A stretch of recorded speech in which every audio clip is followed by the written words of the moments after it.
We cannot do the wrongs that have been done in the past. In this case, continue using fossil fuel, even if it's for the sake of development. Uganda should think of transitioning. So that's one element of it. The other one is that, as I mentioned before, this is a very, very long pipeline. It will travel, we're talking about 1,400 kilometers from literally Western Uganda all the way through to Tanzania. Yeah, it's huge. It's huge, and that means there's concern about environmental impact. There's also concern about the people who have had to be moved away from their lands, that they have not been sufficiently compensated. So there's been a development in this story. What's changed? Well, so recently, and this is a big deal, a group of activists from Uganda and France went to a French court, kind of accusing Total Energies, which is the main stakeholder in this project, of participating in a project that is, undermining the environment and also displacing communities and also not sufficiently compensating them. So the French court ruling that they cannot continue with the case that was filed by Ugandan activists and French activists, essentially it should be seen as a win for Uganda's government and the project, and therefore it can go ahead. So are we actually any closer to a date, Dickens, do you think, when the oil might start to flow through the pipeline? Now, the construction of the route has been going on, and the first oil is expected to be tapped in 3 years, with at least 230,000 barrels pumped out every day at its peak, and is projected to earn Uganda between 1.5 to 3.5 billion dollars a year. Almost, you can say, about 50% of its annual revenue tax collection. Tanzania, as well as a partner in this project, is set to get about $12 a barrel, close to $1 billion a year. Dickens, fascinating stuff. Thank you very, very much. Looking forward to the next update. Thank you for having me. Bye-bye.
The top story is live from the Sky News City studio.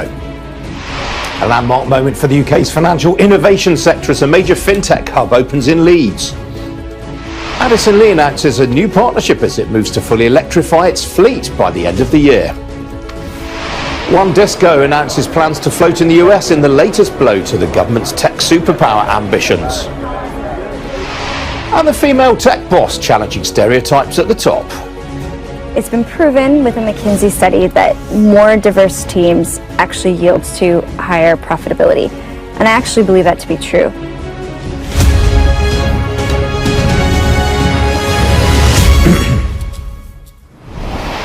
Good morning, this is Ian King Live, an hour of business and economic news from the heart of the city. Now, the private hire company Addison Lee has announced a partnership with the EV charging station providers Charge Points, giving its drivers access to more than 4,000 charging points across London. Over the weekend, Addison Lee also opened its new fleet hub near Heathrow with ultra-rapid chargers, as well as driver training and vehicle maintenance. Well, joining me now is Addison Lee's Chief Executive, Liam Griffin. Liam, welcome to you. What sort of financial commitment does this represent for you? It's been an outlay of about £200,000 for us to put this in place, but we felt that was necessary because having made the commitment to go fully electric, one of the problems we have found is that drivers have struggled with the public infrastructure and just finding charging generally. So we felt the need to provide that ourselves, and we've put in 4 rapid chargers, and we've got about another 14 slower chargers that have gone into the West Drayton hub. But we felt that was needed just to give an extra supply to our drivers, which they were struggling to find on the public streets. And when you talk about ultra-rapid chargers, how rapid is ultra-rapid charging? These days, these are 150 kilowatt chargers. Our cars are effectively 120 kilowatts, so it's basically an hour to charge it from zero to full these days. That's about as quick as our cars can take it on board. Right. What's happening with the cost of these ultra-rapid chargers? I presume, is the cost coming down? Well, not at the moment. So, I mean, when we first started this, we were looking at charging a car for sort of £4 or £5. It was, when the electricity was much cheaper. The cheapest now you can get it for is about 10p a kilowatt. And if you go out there, it's on some of these private charging facilities now, it's up to £1, which actually has massively closed the gap. There was a big differential between going electric and using diesel and petrol cars, and unfortunately, having made the commitment, that has somewhat shortened. So the benefits now are in the tens of pounds, rather than previously we were saving £120 per week per driver on their fuel costs. And what about the actual charging infrastructure itself? Presumably there's a lot of demand for these right around the world. Is it harder to access these sort of kit these days? It's not so much hard to access the hardware. That part of it's been easy, but to put this in place, has been very time consuming. The issue that you have is there's a lot of red tape in terms of getting the permissions, establishing the substation, finding out the capacity you've got, expanding the capacity, putting in the pipes and the cables that we needed to do this. So we've been trying to do this for 18 months, and that's a long time for somebody that's made this commitment to put an infrastructure in place. And I think there more could be done to help with that. It's not overly expensive, and I think that longer term, I'd like to think this can pay for itself. But it has been very, very bureaucratic and red tape, and to take 18 months to put one of these in place is one of the issues that the whole industry is finding. And that's why when we first looked at this, there were 10 electric cars to every one charger in London. That number's now crept up to 16, and it's forecast to go beyond 20. So whilst everybody's pushing the electric agenda, what's not happening is the infrastructure is not keeping pace with it, and that's making it harder and harder for drivers to charge their cars. And who do you blame for this? Well, I'm not massively into the blame game. I think that there's a lot of infrastructure historical issues with the utilities, and the substations is definitely one of the problems.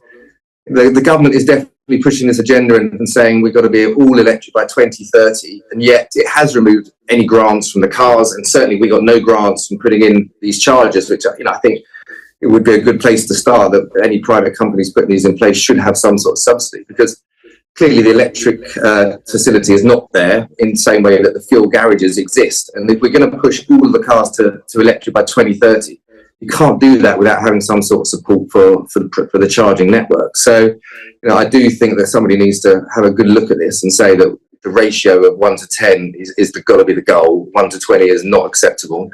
And what needs to be done, there needs to be a bit of cohesion in how that happens. And at the moment, it's being very much left to the private sector. Okay, Liam, we have to leave it there. Good to see you this morning. Thank you. Thank you, Ian.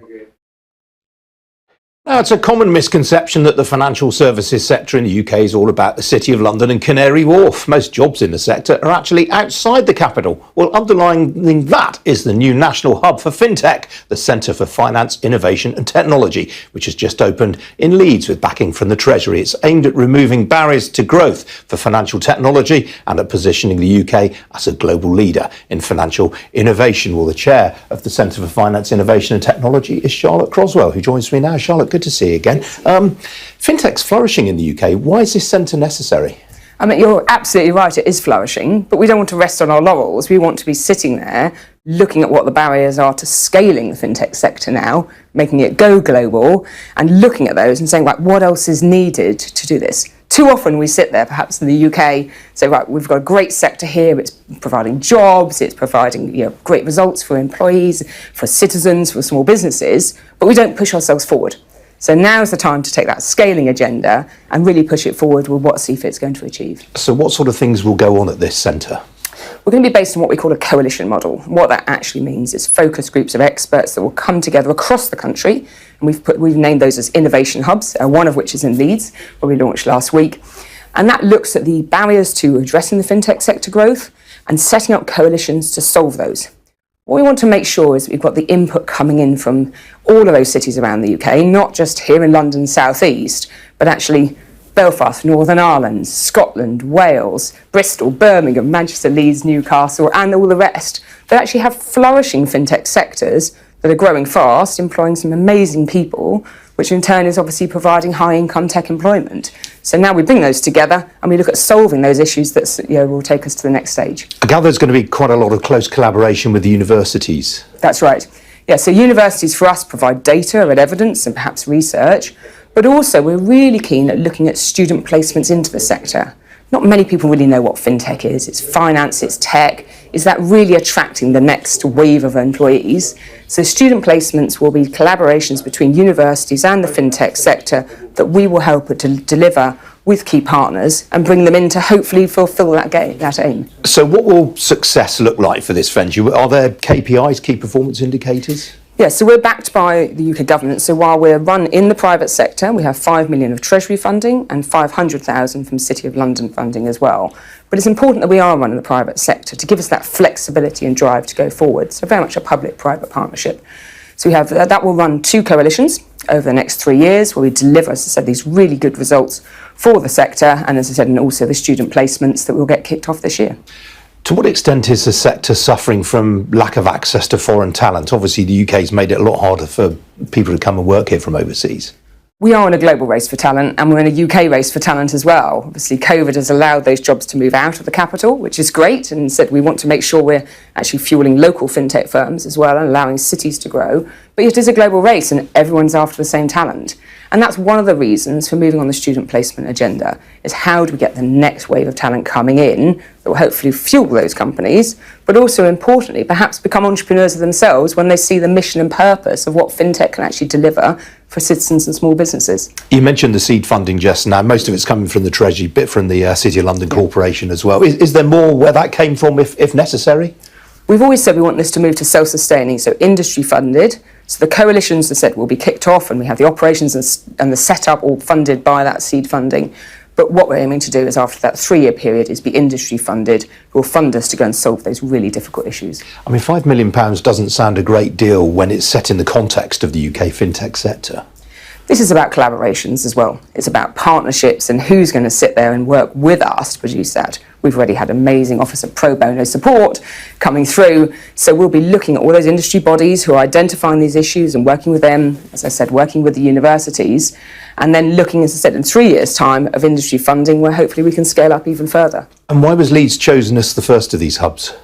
I wanted to sit there and look at where fintech was really growing, but perhaps didn't have the spotlight on it. We see that in London. I think a lot of people have seen Manchester and Scotland and Wales as really pushing this agenda forward. But when we look across the north of England, it is incredible to see just how much is happening in fintech, how many companies there. We had an amazing roundtable as part of our launch event last week. All the fintechs there who are looking to solve issues, perhaps that are more focused on Leeds or surrounding areas across the Pennines. So what we wanted to show is that this isn't just all happening here anymore, this is across the country, but sometimes the issues they're trying to solve may be different to the ones here. And obviously the issues we want to try and solve, we want to make sure the outputs are fit for purpose for the rest of the UK. OK, Charlotte, it's good to see you this morning. Come back and keep us updated on this. Thank you. Some other business news stories for you now. And the data company One Disco has confirmed it is planning to list its shares in the United States. Sky's Mark Kleiman reported at the weekend that the company, which has a stock market valuation of nearly £1 billion, has hired bankers from Evercore Partners to prepare for listing in New York. The news comes days after the building materials giant CRH announced plans to move its main listing from London to New York, and the chip designer Arm Holdings said it would only be listing its shares in New York despite intense lobbying by the UK government. The drugs giant AstraZeneca said today that its breast cancer drug Enhertu had enjoyed encouraging trial results in treating tumours for other types of cancer. The trials were conducted on solid tumours in patients suffering from cancers including bladder, cervical, endometrial, ovarian and pancreatic cancer. AstraZeneca said that the drug had shown clinically meaningful and durable responses in the trials and said they marked an important step forward. And a strong performance in its broking division has helped the shipping services company Clarkson to record profits. The company, which supplies the global shipping industry with technology and intelligence, reported a full-year pre-tax profit of £100.9 million for 2022. That was up 45% on 2021. Well, Clarkson, which was founded 171 years ago, said that despite considerable uncertainties in the geopolitical landscape, it was confident that supply-side constraints brought about by years of underinvestment and the pressure on ship owners and charterers to decarbonise would provide it with significant opportunities long into the future. Now, one of the big post-pandemic developments in the economy has been the large number of people aged 50 or over who've dropped out of the workforce, around 1 million in the UK, US and Germany alone. But no one seems to know quite why. Well, Phoenix Insights, the think tank backed by the life and pensions group Phoenix Group, has just polled nearly 5,000 adults in those countries to try to get to grips with the issue. Well, joining me now is the director of Phoenix Insights, Catherine Foote. Catherine, welcome to you. I mean, it seems that even in the UK, there are huge regional disparities as to why people have dropped out of the labour force. There are, absolutely. It's a huge national phenomenon, but it's not actually one story. So if you take places like Scotland or the South West, people in this age group, they're much more likely to cite early retirement. Right. They've left because they're retired. In London, interestingly, it's caring and looking after others in the family, perhaps a dependent spouse, elderly parents, maybe children or grandchildren. Whereas in places like Yorkshire and the North East, it's long-term sickness and disability. Right, and presumably all of these disparate groups have differing amounts of wealth that they can depend on in their retirement. They certainly do. I mean, I think one of the things we wanted to look at really critically, given how many people in this age group have suddenly taken that decision post-pandemic that work is no longer for them, is can they afford it? Yeah. And what you find is exactly as you say, Ian, just huge wealth disparities, 20 times difference in wealth between people who say they've left because they're retired.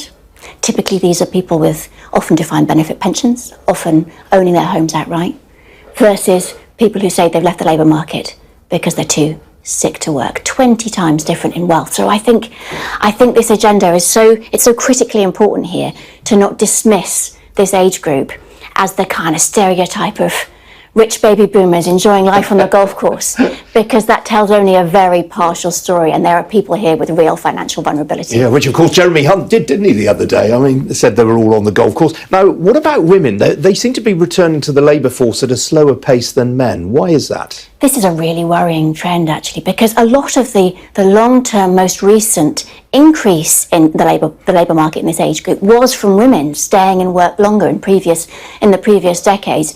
So to see it being men coming back first and not women, it's not surprising, but it's deeply concerning. You mentioned the fact that there are some wealthy individuals in this grouping. It's been suggested that the pension freedoms introduced by George Osborne have been a contributory factor to wealthier people dropping out of the workforce. I definitely think that plays a part, as does the state of our housing market, I think. I'd say, though, that all of us, and certainly people in this group, unless you are really in that absolutely wealthiest few percent, find it very hard to get good advice and guidance about whether or not we can afford to retire. So even those people who have for now say they're taking early retirement, I do have a worry that actually if they were better supported with advice and guidance to think about their money and how long they might live and what they might want to do with their what could be remaining 30, 40, 45 years left, they may come to a different conclusion. Now, as I mentioned in the intro, you also polled people in the US and Germany. What did you find there? Was it markedly different from the UK? Do you know, the most striking thing was what we found about how we feel about work. The effect of the pandemic on workers in this age group in the UK seems to have been really strong. We just got fed up with working in ways people in other countries don't seem to have done. So I think there's a huge agenda here around job quality and job satisfaction and how business can create the sorts of jobs that would enable us all to feel like we want to stay working. Now, we mentioned Jeremy Hunt earlier on. He's desperate to get more of these people back into the workforce. From what you're saying, it doesn't sound like there's one cut and dried solution because, as you say, some people have taken early retirement, other people have dropped out through ill health, other people are caring. That's right. But we mustn't take that complexity and allow ourselves to stick it in the too difficult box, I don't think. This is a critical opportunity for our economy, for long-term economic growth, for productivity, not just solving our short-term problems of a tight labour market. We've got to get employment for people over 50 right if we're really going to succeed, businesses in this country and the country as a whole. So I think you're right, there's no one-size-fits-all solution. It's going to be a combination of things like advice, of job quality and flexibility, of things like making sure that this group can access support to think about their future careers, and different solutions will be needed, as we were saying at the beginning, in different parts of the country. Yeah. But we've got to tackle it head on, I think. I mean, there is this thing, the lifetime allowance, which determines how much you can put into your pension fund. And everyone says, or a lot of experts say, it's way too low. Presumably lifting that would get some of these more experienced, highly skilled, highly paid people back into the labour force, would it? I definitely think that could make a contribution, absolutely. I think, though, once you've left work in this age group, people can face, unless you're in very privileged professional jobs, real, and even in those jobs, quite frankly, real age discrimination. Lots of workers at all levels in the economy will tell you stories of how they felt just gently nudged out and just gently not really encouraged to come back in. So the kind of complete endemic social acceptability of ageism in this country, I think, lies at the root of some of this. And so, hiring managers, businesses, HR directors really need to think, if you're not really proactively thinking about how do you tackle age bias, how do you attract and retain older workers in your workforce, then you're asleep at the wheel, I think, and you've really got to integrate approaches to older workers into your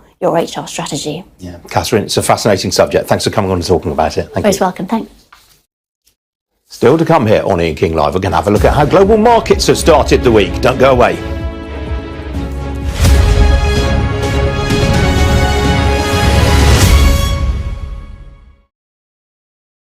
So we're raising the age for registered marriages to 18, which will mean that previously marriages that could happen at 16 and 17 with parental consent will no longer be able to happen. And secondly, the law is going to change so that all child marriage will be made a crime, which is really important because we know through our work that there are many marriages that take place under the age of 16 which are not registered, so the law has to capture both. So raising the age to 18 will mean, really importantly, that the young people that are impacted by this will no longer be able to go through those processes. So for a registered marriage, they'll have to, be 18 and show their age. So that will fundamentally stop. But you're right, what's really important is for those marriages that are happening under the age of 16, where there is no and very little protection, we're not recording data on those marriages. It's really about the government ensuring that those protections how do they do that? Well, it's going to be around enforcing training, making sure that people are aware. Having opportunities like this to talk about the law is fundamental to make sure that everybody is aware. It's going to be critical for teachers and healthcare professionals who may come into contact with somebody impacted by this, that they know that this is, this law is in place. What we have to remember is that child marriage has no positive feature whatsoever, and it is child abuse. So this isn't about culture, it's not about different communities, it's about safeguarding all children. We have real clear laws where children have to be in education until they're 18, and it's such a contradiction in the law that they can marry at 16 and 17 currently. And I think it's really important that the message is sent out loud and clear that this won't be tolerated, and if people do plan to get their children married, that there is law to prosecute them. And it's really important that professionals, because through our work we see that professionals sometimes lack the confidence to deal with the issue, so the law is going to be much clearer for them too.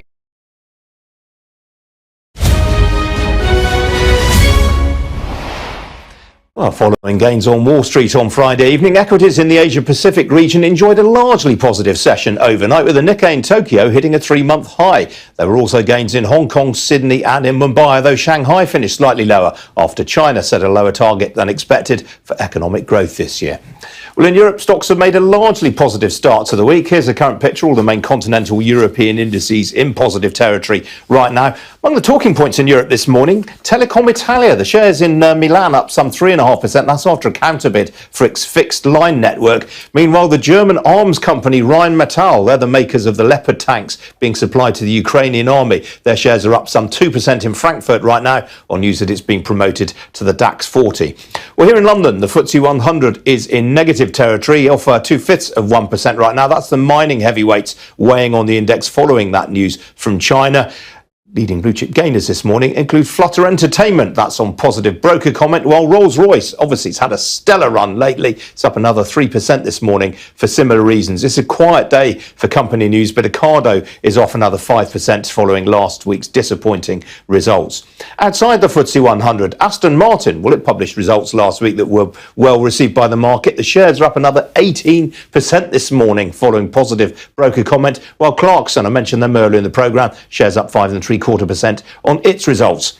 On the foreign exchange market, well, the pound had a decent session on Friday afternoon. That was following positive Purchasing Managers Index survey data for February. It's largely held on to those gains. Sterling currently off just over 1/10% against the dollar and the euro. The single currency, meanwhile, little changed against the greenback. As for the oil price, well, that has fallen slightly after China, as I say, set a lower than expected target for growth this year. A barrel of Brent crude will currently set you back $85.05 a barrel. That's off 0.9%. Joining me now is the investment director at AJ Bell, Russ Mould. Russ, good to see you. Thank you, Ian. Good this morning. I mean, China, this was a bit of a disappointment, wasn't it? It was. I mean, they've set a target of 5% for this year, which when you think that they were in lockdown for basically all of last year, doesn't feel like a particularly high barrier. I think they achieved 3% growth last year, having set out for 5.5%. So on the as a percentage number, it's not big. But I guess if you think about it in billions of dollars, it's probably still a pretty big number, given that we're talking about the world's second biggest economy. So there's a bit of a law of large numbers effect. But Li Keqiang, the Chinese Prime Minister, talked about financial stability, ESG, which is something that China necessarily hasn't focused on too much before, environmental, social and governance issues, and technologies being their priorities. And financial stability after a year when, like, all the Western governments who had to deal with COVID overspent their budgets. There was a big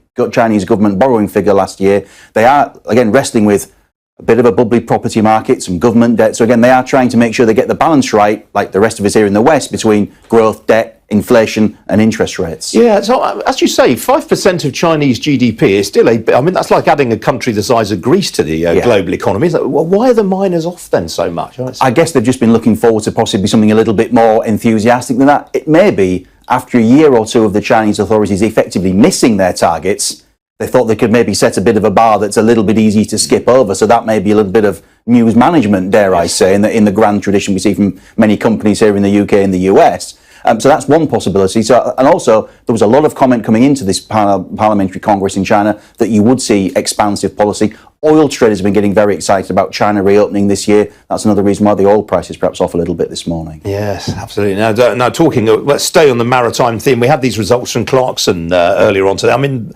kind of shot the lights out, didn't they? I mean, really? Any company that can increase its dividend for 20 years in a row has really got to be doing something right. Yes, you can set low bars for expectations in the short term, but to do that over the very long run, that's a pretty amazing achievement. I think there's about 15 firms in the FTSE 100 have done it for 10 years, so to do it for 20 is really good. Yes, you could argue things fell kindly for them last year. Global supply chain shortages, people scrambling to buy grain by ship because they couldn't get out of the Ukraine, buy oil by tanker rather than by pipeline. So lots of things went their way, but they're in a terrific position as one of the world's leading ship brokers. They provide financing, port services, and also they've got this Sea Digital platform that helps fleet owners or people who are looking for a ship find it, plan the right route in the most cost-effective fashion, and even now decarbonise and try and find alternative fuel sources as well if they want to. Yeah, it sounds like that last thing, decarbonisation. Is the platform, I think. Yeah, it's going to be a big growth factor. I think most ships are now looking to use LNG or are now applying scrubbers to their vessels so they desulfurise their emissions, but lots and lots of new ships are using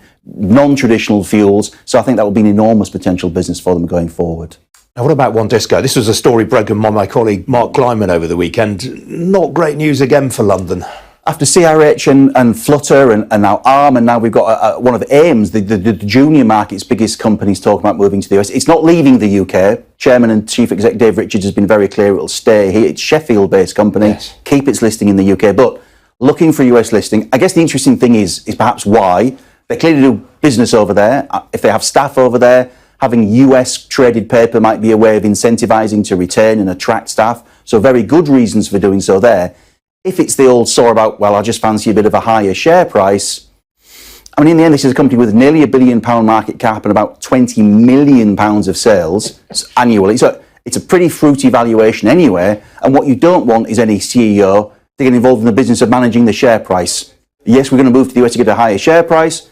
That's not that. They will get a higher share price, as Mr. Richards has clearly done very effectively already, by building a strong competitive position in the business and persuading shareholders they can then turn that eventually into sales, profits and cash flow.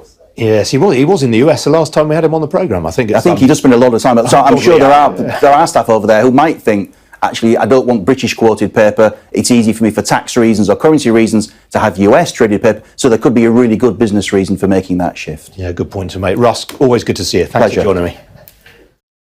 Still to come here on Ian King Live. The FinTech Abound completes its latest fundraising round in a sign that young businesses can still attract investment despite the climate. Don't go away. Or email us at admin@powerwork. Empowerment is always key to development. Doing good outreach under the auspices of His Royal Highness Osi Ejatekbo VII presents Avatime Youth Empowerment Outreach 2023 with the theme Run to Jesus, Your Only Savior, Acts 10 verse 38. Date is Saturday the 26th of March to Saturday April 1st, 2023. Below are the dates and venues. 27th March, Avatime Vanle Community Center. 28th March, Avatime Amejokwe Market Square. 29th is Avatime Jokwe Primary School Compound. 30th March, Avatime Biakpa Community Center. 31st March, Avatime Bajame Community Center. Then April 1st is Avatime Fume and Jokwe Community Center. The time is 6:30 p.m. every day. Speakers: Reverend Michael K.M. Isiama. We have redemption. We have been redeemed from the iniquities of the planet. So you don't need to beg anymore. Oh, indeed, the Son of the living God. Reverend Samuel Avagame and Reverend Prince Mauli Ajay kindly consider with a generous heart donating to this noble cause financially, materially, or with your time and presence. Note, there will be free health screening during the day for all. Contact us on WhatsApp 0044 7851 205 626 or on mobile 054 959 1452 054 959 1452 or email us at admin@powerwordint.co.uk.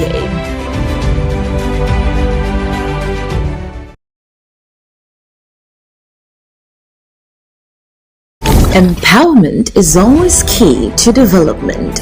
Doing good outreach under the auspices of His Royal Highness Osi Ejatekbo VII presents Avatime Youth Empowerment Outreach 2023 with the theme Run to Jesus, Your Only Savior, Acts 10 verse 38.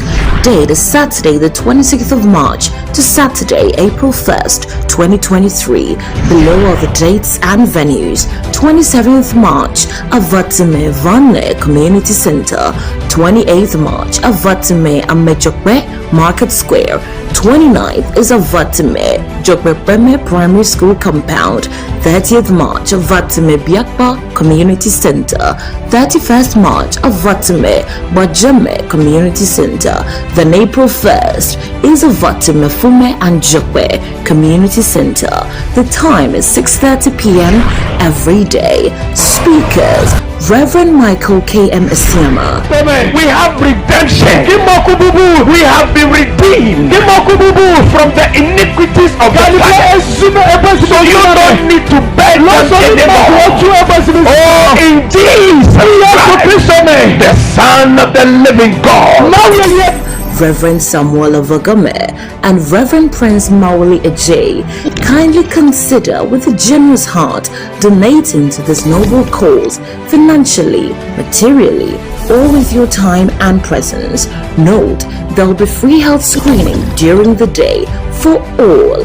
Contact us on WhatsApp 0044 7851 205 626 or on mobile 054 959 1452, 054 959 1452, or email us at admin@powerwordint.co.uk.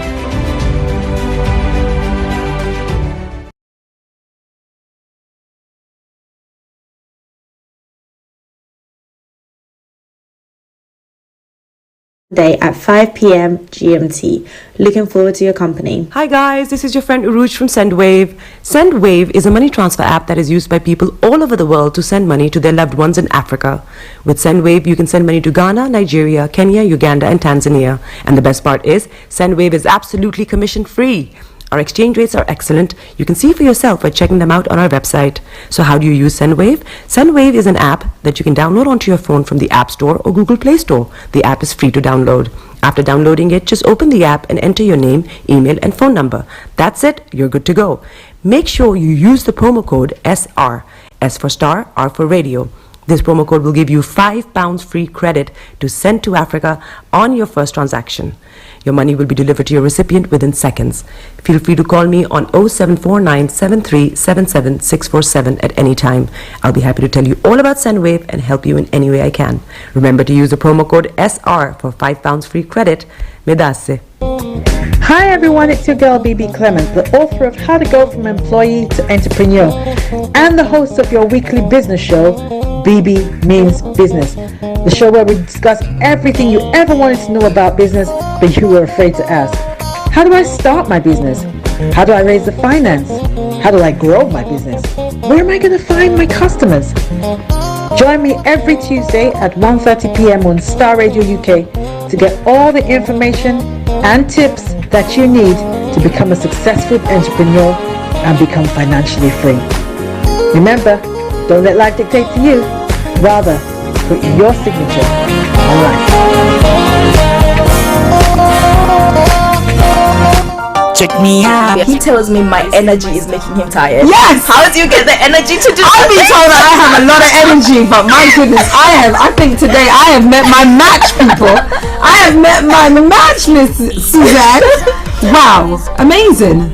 One of the things that's the start of the darkness. The hole of darkness. So what did that Myself and the world will adjust. And 2019. Forget the proverbial boardroom. Join me, Simone Frazier, on The CEO, the program that gives you the driving seat over your life. Every Tuesday, 8 p.m. only on Starr Radio.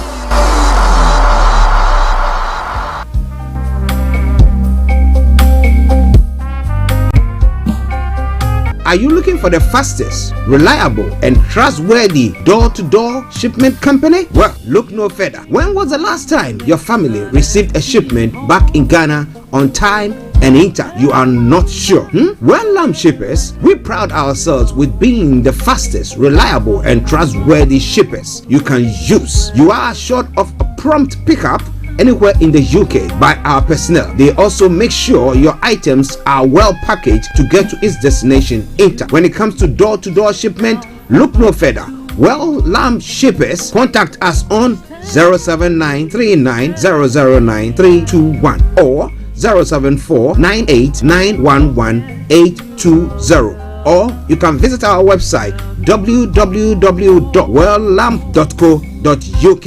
You can also drop us a mail, info@welllamp@gmail.com. Well Lamp Shippers, fast, reliable, and trustworthy.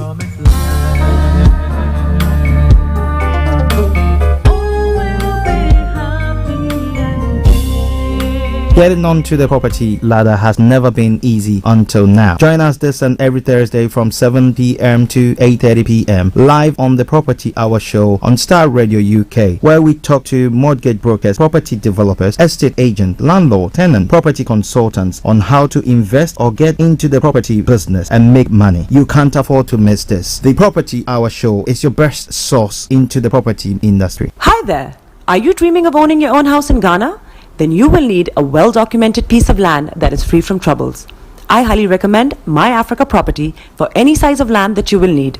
With My Africa Property, lands are available in Pram Pram, Sopoli, Tohenia, Ogome, Dodova, Winneba, and many other locations at affordable prices. These locations are about an hour away from the airport, only 35 minutes from the motorway, 10 minutes drive from Central University College, 10 minutes drive to the beach, and close to Prum Senior High School and Ghana Men's Soccer Center of Excellence. For more details, visit our website www.myafricaproperty.com or call our UK office on 0208 123 2523. For our US and Canada offices, call us on +1 585 184 994145. You can also email us at ghana@myafricaproperty.com. Tune in to On Point here on Star Radio UK with Empress Regina every Monday at 5 p.m. GMT. Looking forward to your company. Hi guys, this is your friend Uruj from SendWave. SendWave is a money transfer app that is used by people all over the world to send money to their loved ones in Africa. With SendWave, you can send money to Ghana, Nigeria, Kenya, Uganda, and Tanzania. And the best part is, SendWave is absolutely commission free. Our exchange rates are excellent. You can see for yourself by checking them out on our website. So how do you use SendWave? SendWave is an app that you can download onto your phone from the App Store or Google Play Store. The app is free to download. After downloading it, just open the app and enter your name, email, and phone number. That's it. You're good to go. Make sure you use the promo code SR. S for Star, R for Radio. This promo code will give you £5 free credit to send to Africa on your first transaction. Your money will be delivered to your recipient within seconds. Feel free to call me on 0749 7377 647 at any time. I'll be happy to tell you all about SendWave and help you in any way I can. Remember to use the promo code SR for £5 free credit. Medasse. Broadcasting live online. Turn it on. Turn it up. Hi there, this is CJ Buckman, your life coach. And whenever I'm in London, I listen to Star Radio UK right here. But guess what? You can listen to wherever you are. Body is your man. Bekutu, show them you got the cocoa set. Ladies and gentlemen, it's your boy Harrison, aka Mr. Songs. This is the Kingmaker Baba for the girls. We're here. This is Star Radio. We don't go nowhere. UK, London. We they call them London for home. For here, we they call them London. And that's how you know. Just have fun and stay blessed. The best radio show. Broadcasting worldwide, online 24/7. All around the world. In your car. At work. At home. On your smartphone. This is Star Radio UK. Are you ready to turn it up? 10, 9, 8, 7, 6, 5, 4, 3, 2, 1. Oh, your heart is aching. Smile even though it's breaking. When there are clouds in the sky, you get by. If you smile through your fear and sorrow, smile and maybe tomorrow you find that life is still worthwhile if you just smile. Hey, this is Archie and you are listening to Star Radio UK and The Morning Show.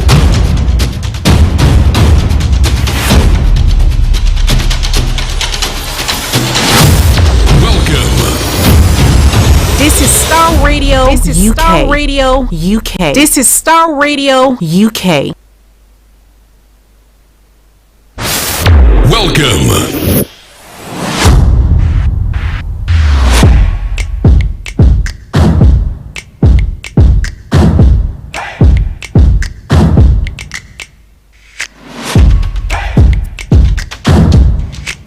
Broadcasting worldwide, online 24/7. Enlighten your day with Star Radio.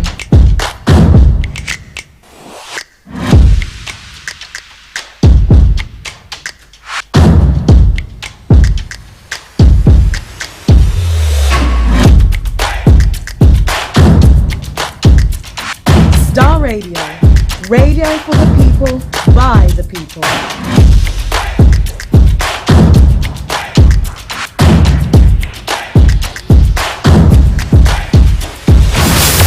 Welcome.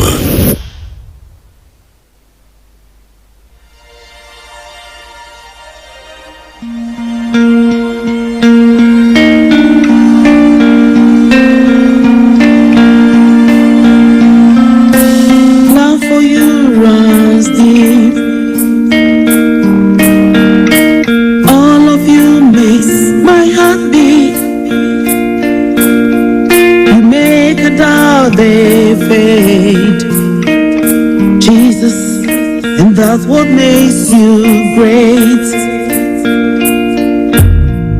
You hold the world in your hands, the hand that made me who I am. Same for now, yesterday, and forevermore. And that's what makes you great. You are God. You will never change. You remain the same to the end. To the end. You are God. One who took my This is Starr Radio. Hey. Broadcasting worldwide, online 24/7.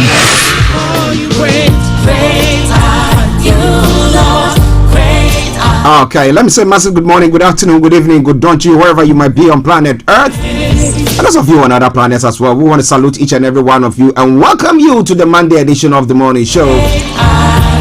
It's going to be a very special program today. And I want you all to be on board. Don't touch the dial. Continue to stay tuned. But let me say good morning to my team this morning. Mr. Francis Guy, my able producer, KB Bossman, Vicky Newton, and Mr. Olayomi Koike. That's the team for this morning. Those who are going to be on the ground at the Croydon Council, where there's going to be a flag raising ceremony to celebrate or commemorate Ghana's 66th independence celebrations. But this time around, doing something here in London, in Croydon. So the mayor in Croydon, is going to see to that flag raising. All right, and let me say good morning to my brother Felix all the way in Aberdeen, Kojo D, Mr. Kofi Ali Abdul Yakin, Mr. David Kluche,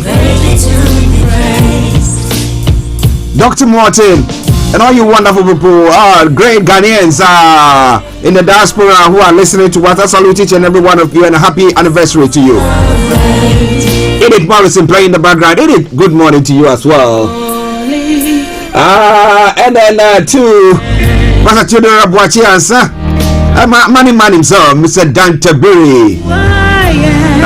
Good morning to you and happy independence celebrations to you as well. I don't know whether you are commemorating or doing something, but well, you can join Starr Radio UK and let's see. And I have been pondering over the whole thing. 66 years after independence, what can we actually boast about, and why do we go on with the celebrations? You know, we're going to be having a look at that story. But I will bring you a live feed from the Croydon Council. KB Botsman and Vicky Newton will be on the ground, but they're going to bring us a feed from there.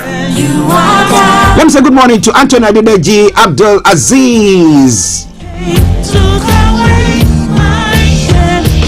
Badasarik as well. Tassino all the way in Moscow, good morning to you. Pastor Momo, good morning. Pastor Emmanuel Chidi, good morning. Bishop Adeshina, good morning to you. And to every one of you celebrating your birthdays today, I salute each and every one of you, especially to Paige Esihini. It is your birthday today. Massive good morning and happy birthday to you. And to every one of you celebrating your birthdays, as I did say earlier on today, may God richly bless you and may you see greater things than this. Or if you're having any special celebrations.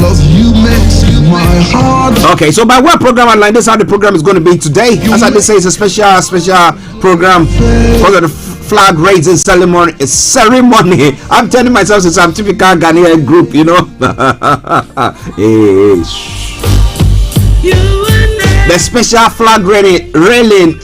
Oh gosh, I think Francis has to give me some coffee. The special flag raising ceremony taking place here in Croydon. Let's say good morning to Mama Lane and all the Ghanaian community in the UK and across the globe. I salute each and every one of you. Okay. So, by one program, and I'll bring you the quote for the day. The weather forecast will follow suit. Then the travel updates will continue from thence. We'll have a look at some of the stories making the rounds across the globe. Global trotting. Then after that, exactly at 11 o'clock, I'll bring you some updates from Nigeria. This morning, Mr. Olaimi Koiki is not going to be with us because of the ceremony and the event that is taking place at the Croydon Council. So he'll be taking the backstage, but he's fed me with some information that I'm going to be bringing to you. Then after that, we'll continue from there to have a look at some of the other stories making the rounds across the globe. And intermittently, we'll be bringing you a feed from the Croydon Council at the flag raising ceremony taking place there as well.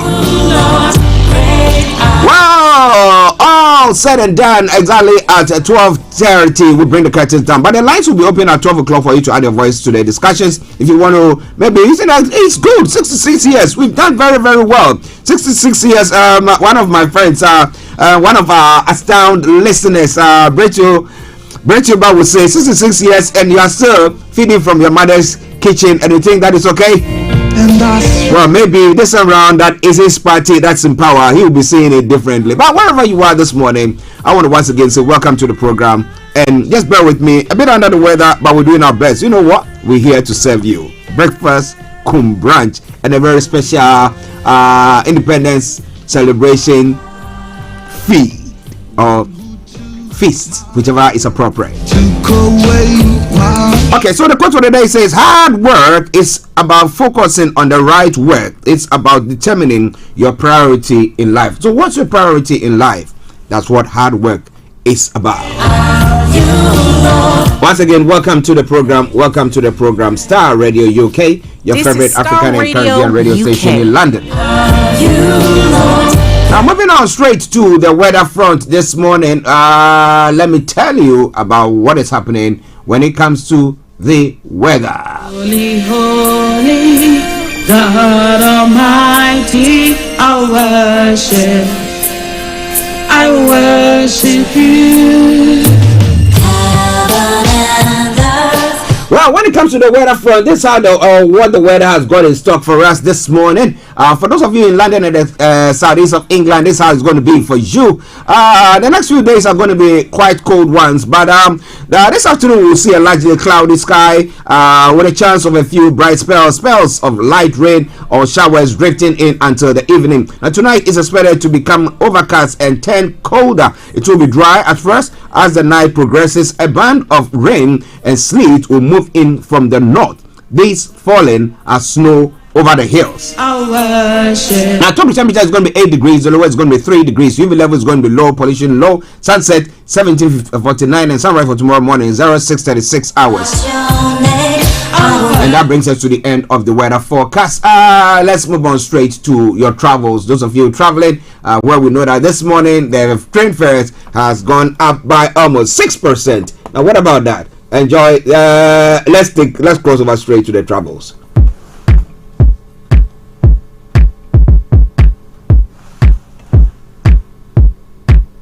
This is Radio UK. Okay, so keep your eyes on the roads. Keep your eyes on the roads. I'll keep it navigated. I promise. I'll bomb on the underground this morning here on your travels. Yeah, Piccadilly line has got minor delays. That aside, all the others have got good service. Minor delays between Acton Town and Oxbridge due to train cancellation. Good service on the rest of the line.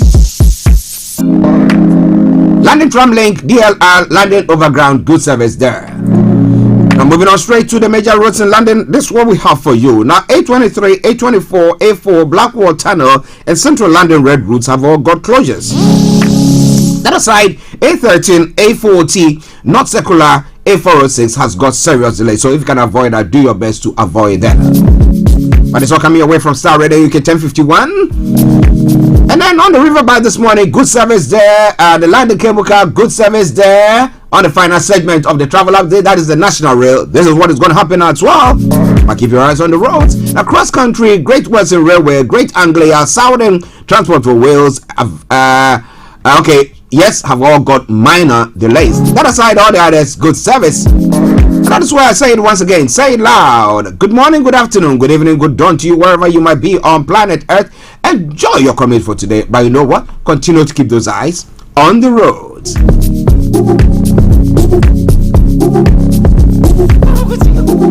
Empowerment empowerment is always key to development. Doing good outreach under the auspices of His Royal Highness Osi Ejatakbo VII presents Avatime Youth Empowerment Outreach 2023 with the theme Run to Jesus, Your Only Savior, Acts 10 verse 38. Date is Saturday the 26th of March to Saturday April 1st, 2023. Below are the dates and venues. 27th March, Avatime Vanne Community Center. 28th March, Avatime Amejokwe Market Square. 29th is Avatime Jokbepeme Primary School Compound. 30th March, Avatime Biakpa Community Center. 31st March, Avatime Bajame Community Center. Then April 1st is Avatime Fume and Jokwe Community Center. The time is 6:30 p.m. every day. Speakers: Reverend Michael K.M. Esiama. We have redemption. We have been redeemed from the iniquities of the past. So you don't need to beg anymore. Oh, indeed, the Son of the living God.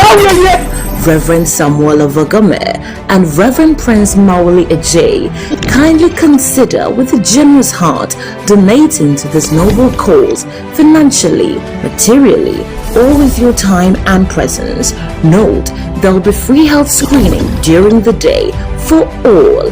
Contact us on WhatsApp 0044 7851 205 626 or on mobile 054 959 1452 054 959 1452 or email us at admin@powerwordint.co.uk.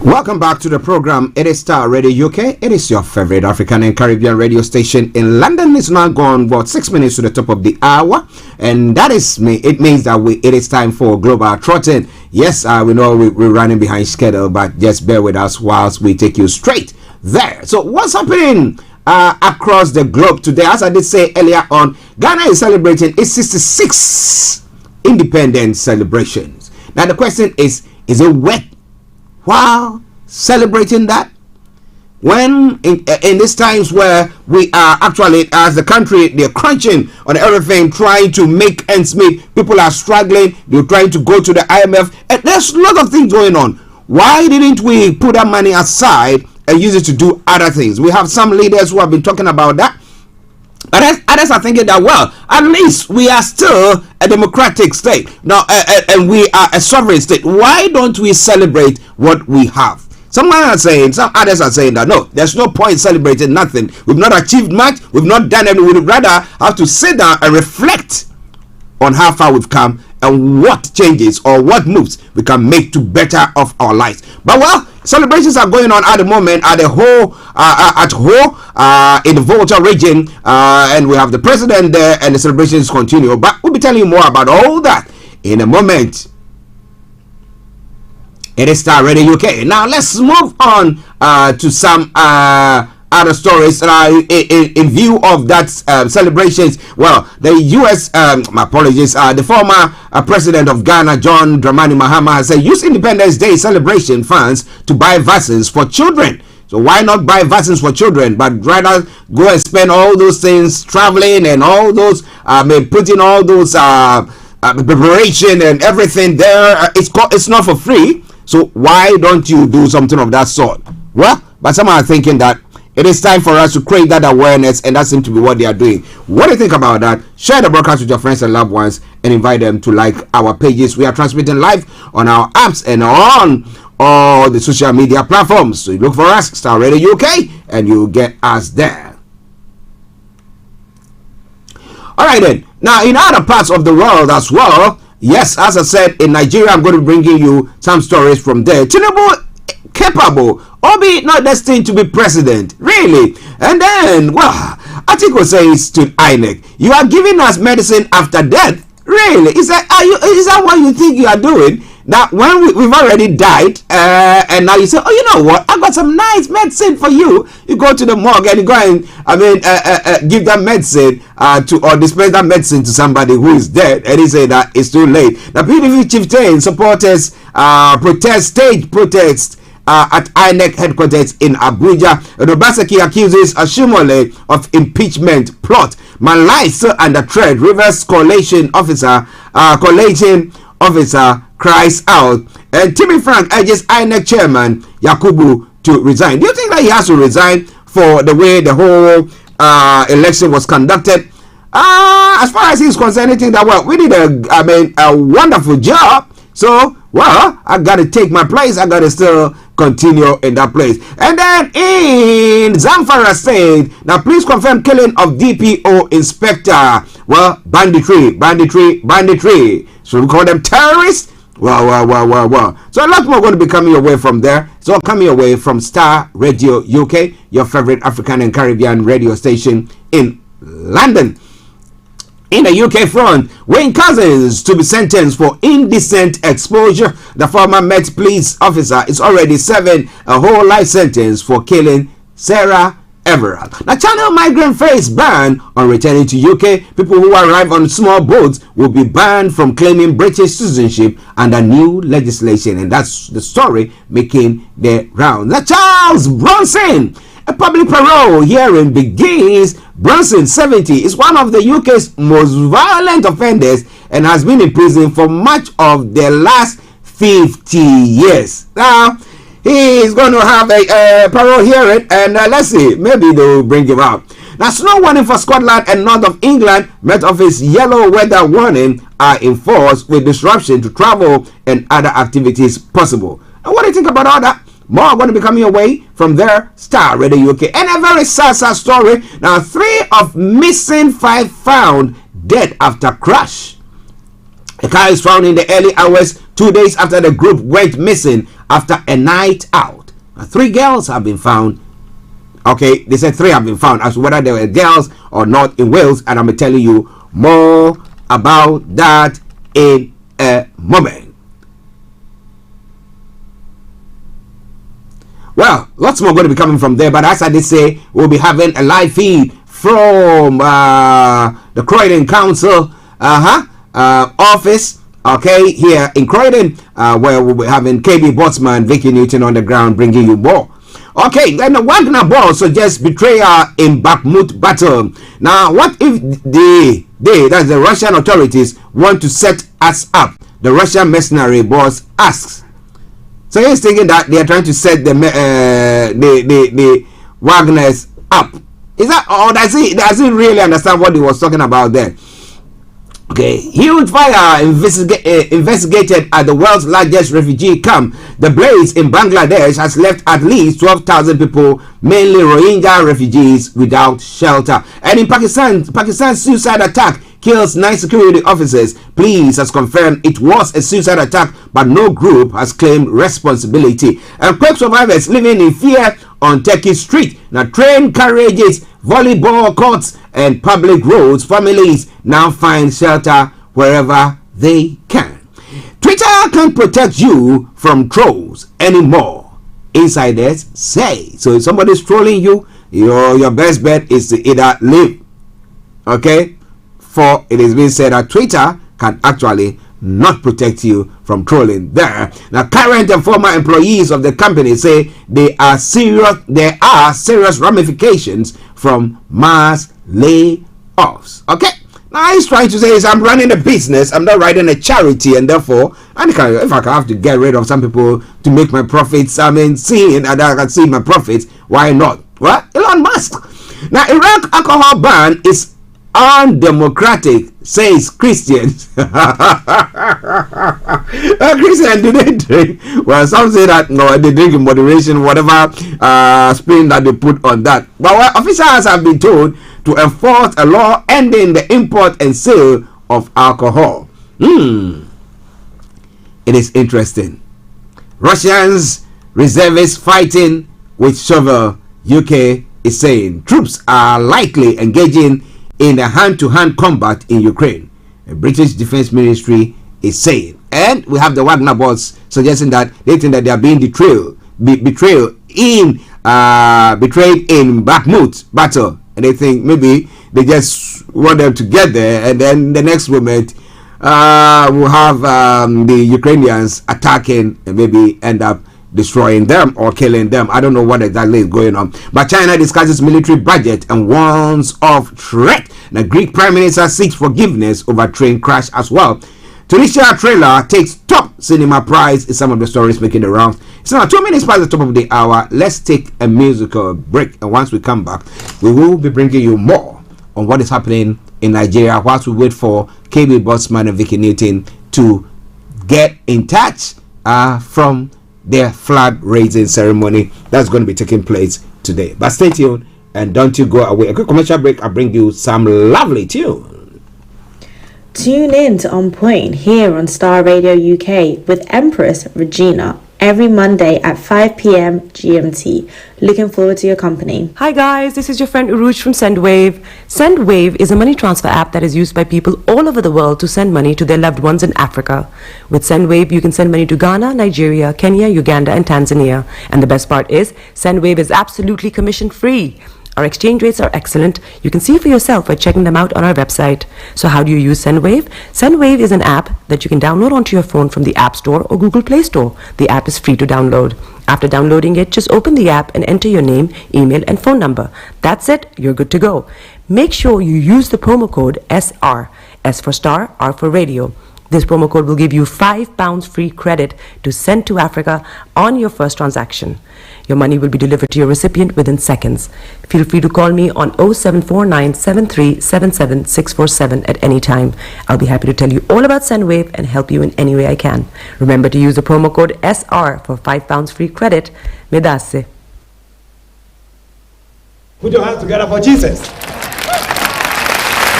This is Starr Radio UK. All around the world. In your car. At work. At home. On your smartphone.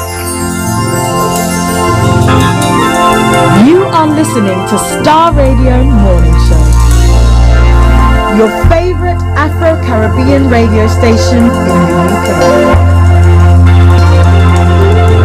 Now let's enjoy something from Francis J. And he says, God, you are so good. Enjoy it and I'll be with you. God, you're so good. God, you are kind. God, broadcasting worldwide, online 24/7. All around the world. You are excellent. God, you're so good. This is Starr Radio. Yeah. This is Starr Radio UK. You are kind. God, in your car. At work. At home. On your smartphone. Wonderful.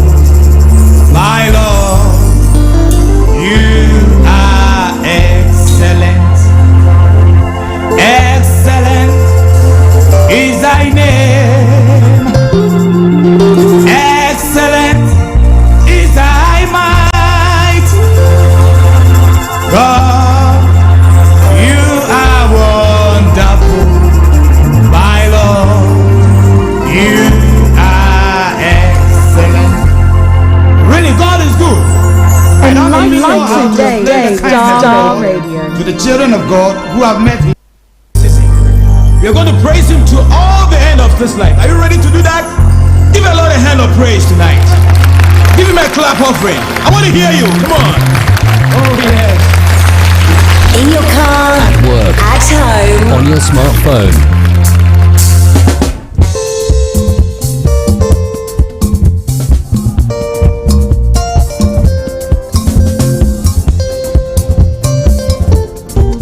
This is Starr Radio. Starr Radio UK.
my, oh my, oh my. There's something from Francis J. For all those in Ghana celebrating Ghana's Independence Day today.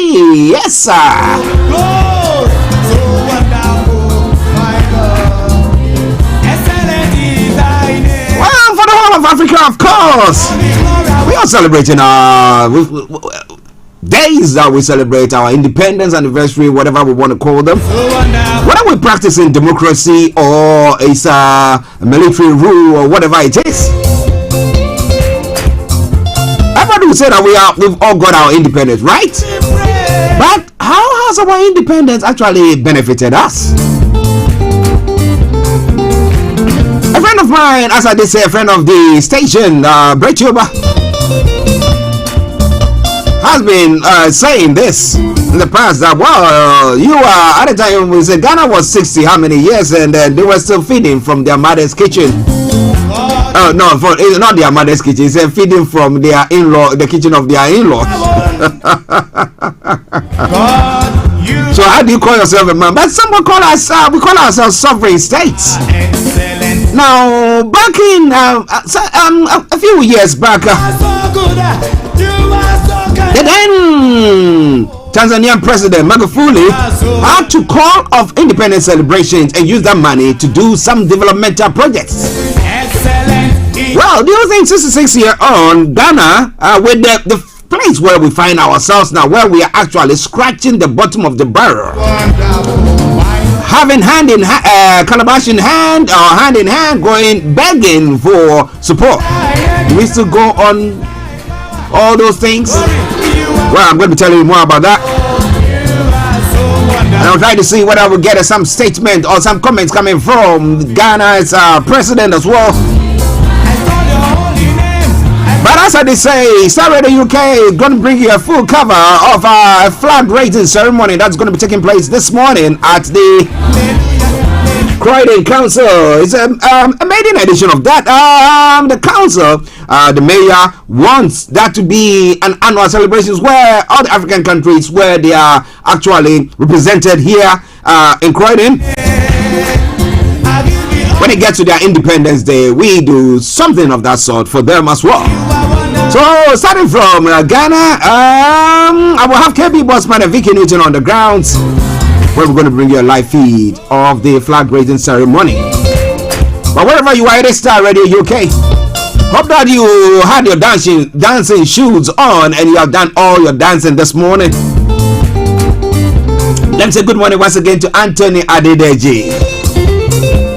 But it's now time for us to look at some of the stories that Mr. Laimi Koiki has sent to me this morning for us to look at from Nigeria. As I did say earlier on, because of the live feed that we're going to be picking from the Croydon Council. So, Yomi is not going to be on live. He's going to be on live tomorrow, God willing. But I'm Archie.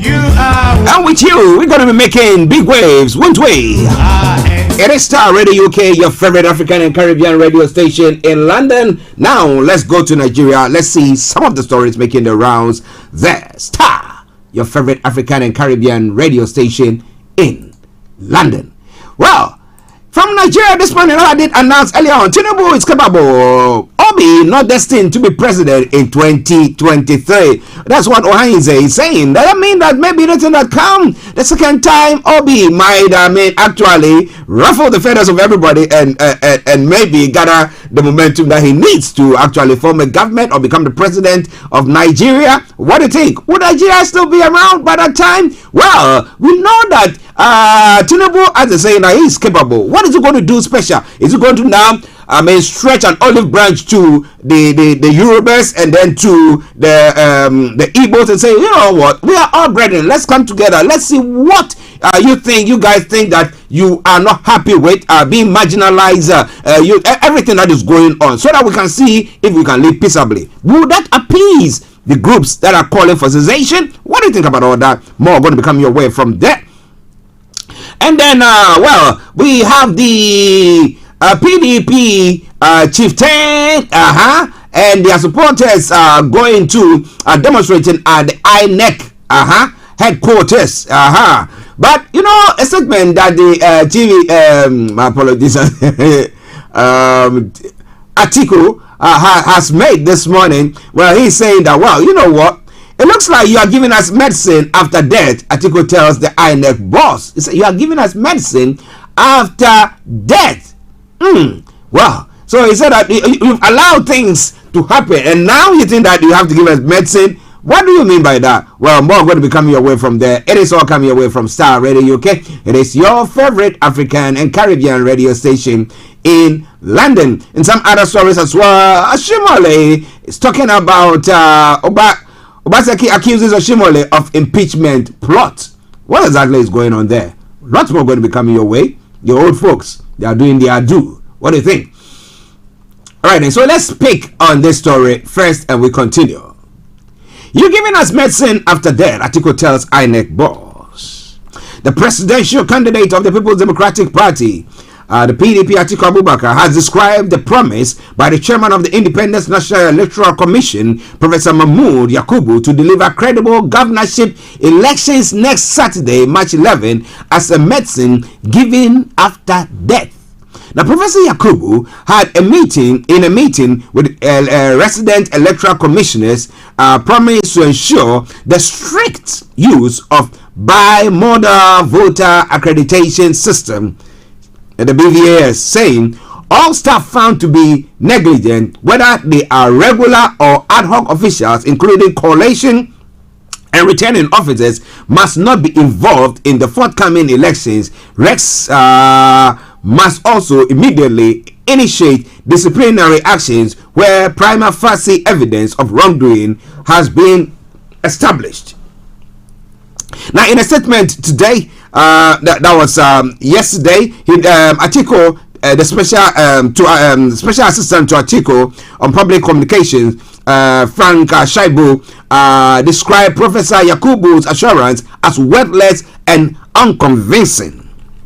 Now, he said the INEC chairman was only trying to save face after conducting worst election Nigeria had ever witnessed since independence, asking him not to try to deceive Nigerians again after the shambolic performance of INEC on the 25th of February.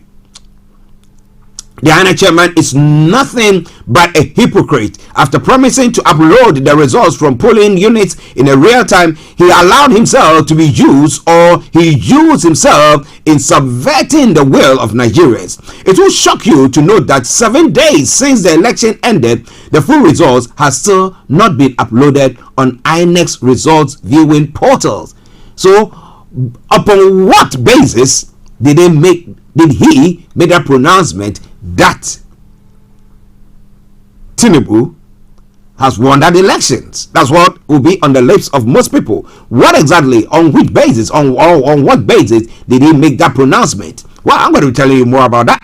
It is all coming away from Starr Radio UK. It is your favorite African and Caribbean radio station in London. But what do you think about that statement? A profound statement that has been made. After INEC's abysmal performance at the scam election of February 25, he is now trying to save face, insisting that errant staff will be punished and will not be deployed in the March 11 governorship poll. This is errant nonsense, he said. Now, is INEC planning on training new staff within 5 days that will replace the so-called errant ones? Is he going to recruit new staff or deploy some from outer space? Professor Yakubu should be man enough to own up to his failures. And it goes on and on and on. Let's have a quick break and I'll be with you. Stay tuned and don't touch the dial. It is Starr Radio UK, your favorite African and Caribbean radio station in London. Let's take a quick break and I will be with you. But there's a lot more going to be coming your way. As I did say, I have KB Bossman and Vicky Newton who are going to be broadcasting live from, or bring us a live feed from the Croydon Council. So stay tuned. Don't you go away. Tune in to On Point here on Starr Radio UK with Empress Regina every Monday at 5 p.m. GMT. Looking forward to your company. Hi guys, this is your friend Uruj from SendWave. SendWave is a money transfer app that is used by people all over the world to send money to their loved ones in Africa. With SendWave, you can send money to Ghana, Nigeria, Kenya, Uganda, and Tanzania. And the best part is, SendWave is absolutely commission free. Our exchange rates are excellent. You can see for yourself by checking them out on our website. So how do you use SendWave? SendWave is an app that you can download onto your phone from the App Store or Google Play Store. The app is free to download. After downloading it, just open the app and enter your name, email, and phone number. That's it. You're good to go. Make sure you use the promo code SR. S for Starr, R for Radio. This promo code will give you £5 free credit to send to Africa on your first transaction. Your money will be delivered to your recipient within seconds. Feel free to call me on 0749 7377 647 at any time. I'll be happy to tell you all about SendWave and help you in any way I can. Remember to use the promo code SR for £5 free credit. Medasse. Hi everyone, it's your girl BB Clement, the author of How to Go From Employee to Entrepreneur and the host of your weekly business show, BB Means Business, the show where we discuss everything you ever wanted to know about business but you were afraid to ask. How do I start my business? How do I raise the finance? How do I grow my business? Where am I going to find my customers? Join me every Tuesday at 1:30 p.m. on Starr Radio UK to get all the information and tips that you need to become a successful entrepreneur and become financially free.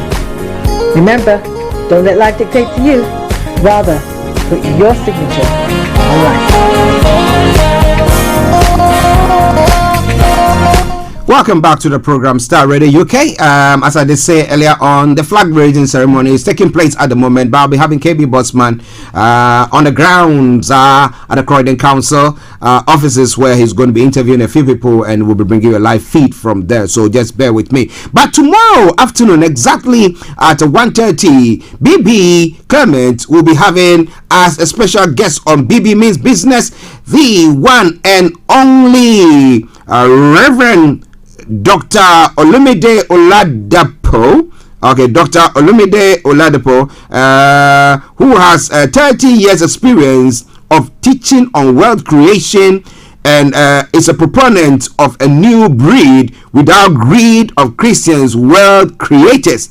With an executive master's degree in business administration and real estate executive certificate with a special focus on capital markets, project finance and business strategy from Harvard Business School, and a doctorate in entrepreneurial leadership, Olumide Emmanuel is a leading voice for a personal and corporate transformation. Well, when it comes to finance, so tomorrow BB Clement will be having him on the program. That is BB Means Business, and we want to invite each and every one of you to join us on that program tomorrow afternoon exactly at 1:30. So that is for your information. That is for your information. So now let's move on to some of the other stories making the rounds. As I did say, we're trying to get the connection from this Croydon Council, where KB Botsman is, and he'll be having a chat with a few of the guests who are at the celebrations this morning. So stay tuned, don't you go away. Well, so still on. Well, Tinubu is capable of being not destined to be president in 2023. That's what Heinze is saying. The Apex Igbo Social Cultural Organization Heinze Ndigbo General Assembly Worldwide has said the Labour Party presidential candidate Peter Obi is not destined to win. In a congratulatory statement to President-elect Bola Ahmed Tinubu of the All Progressive Congress yesterday, the Director General Implementation and Strategic Planning on Heinze Ndigbo General Assembly, yes, I think I'm having KB Botsman's call coming through now, so you just bear with me once we get him on, and then yes, I think we can see him. He is on, and once he's all ready, he is going to be we're going to be having a chat with him this morning. So wherever you are, stay tuned and don't touch the dial. It is Starr Radio UK. It is your favorite African and Caribbean radio station in London, and I think KB Botsman is going to turn his phone landscape. He's going to turn his phone landscape for us as well. KB, can you turn your phone landscape for us as well as we get him on air as well? He has been telling his guests, turn your phone landscape. Now today is his turn. Can you turn your phone landscape? Yes, he's done it. Good. So let's cross over straight to the Croydon Council, where we have Mr. KB Bossman. He will be showing you some sneak view of what took place, the flag that has been raised at the Croydon Council as well, and everything that seems to be going on there. But now, let me just say, good morning to you, KB. Very good morning, Archie. And how are we doing? I believe that we're doing very well. You can hear me clearly? Yes, loud and clear. But it seems that you are getting half of your face because you are so close to your camera. So go back a bit. Yeah, if we go back a bit, we'll be able to. Yeah, that's it. Now it's yeah, we know that he's got a very nice beard. Can't you see that? Yes, we do. But just bear with him. He's just setting up. When we're doing live feed, you do get that at times. So just bear with us whilst he tries to do so. But it is Starr Radio UK. It's the 66th Independence celebrations of Ghana. And as I've been saying this morning, is it worth celebrating at all? What can we say we are celebrating in these times where virtually the country is begging, cap in hand, going around to say, you know what? Countries, can you forgive us our debts and then give us something to eat? But well, there's a celebration going on this morning at Ho, the Volta regional capital, and well, others are saying that you could have used that money to do something else. But I don't know what KB also thinks about all that. But let's go back to him whilst he's just trying to sort out his camera. Yes, I think we can see you now. It's good. Yeah. Yes, stand back. Yeah. Actually, if you can see me, I'll turn the camera around and you can see a group of people that are, the flag of Ghana has been raised. I don't know if you can see the flag of Ghana. Yes, now we can see. We can see the flag of Ghana. Yeah, we can see that. We can see that. Yeah. So yeah. That ceremony ended shortly. Mm-hmm. At the Croydon Town Hall, and we put the civic mayor, Councillor Alicia Flemings, who we interviewed last night, to be precise. Celebrating 66 Independence Day. Is it something we have to? Do we? It's quite interesting. I'll be speaking to a few of the Ghanaian community that I've gathered here, and also the civic mayor again, to find out if it's worth it. But I'll narrow it down to Ghanaians because that's where the attention is. As you can see. So I'm going to start off. I've got a few of the community here. I have here our very own Mrs. Vicky Newton, who is one of the founder of Jinami Foundation, a Ghanaian led charity organization in the community. And also we've got His Excellency Atabadu, Reverend Atabadu Senior. And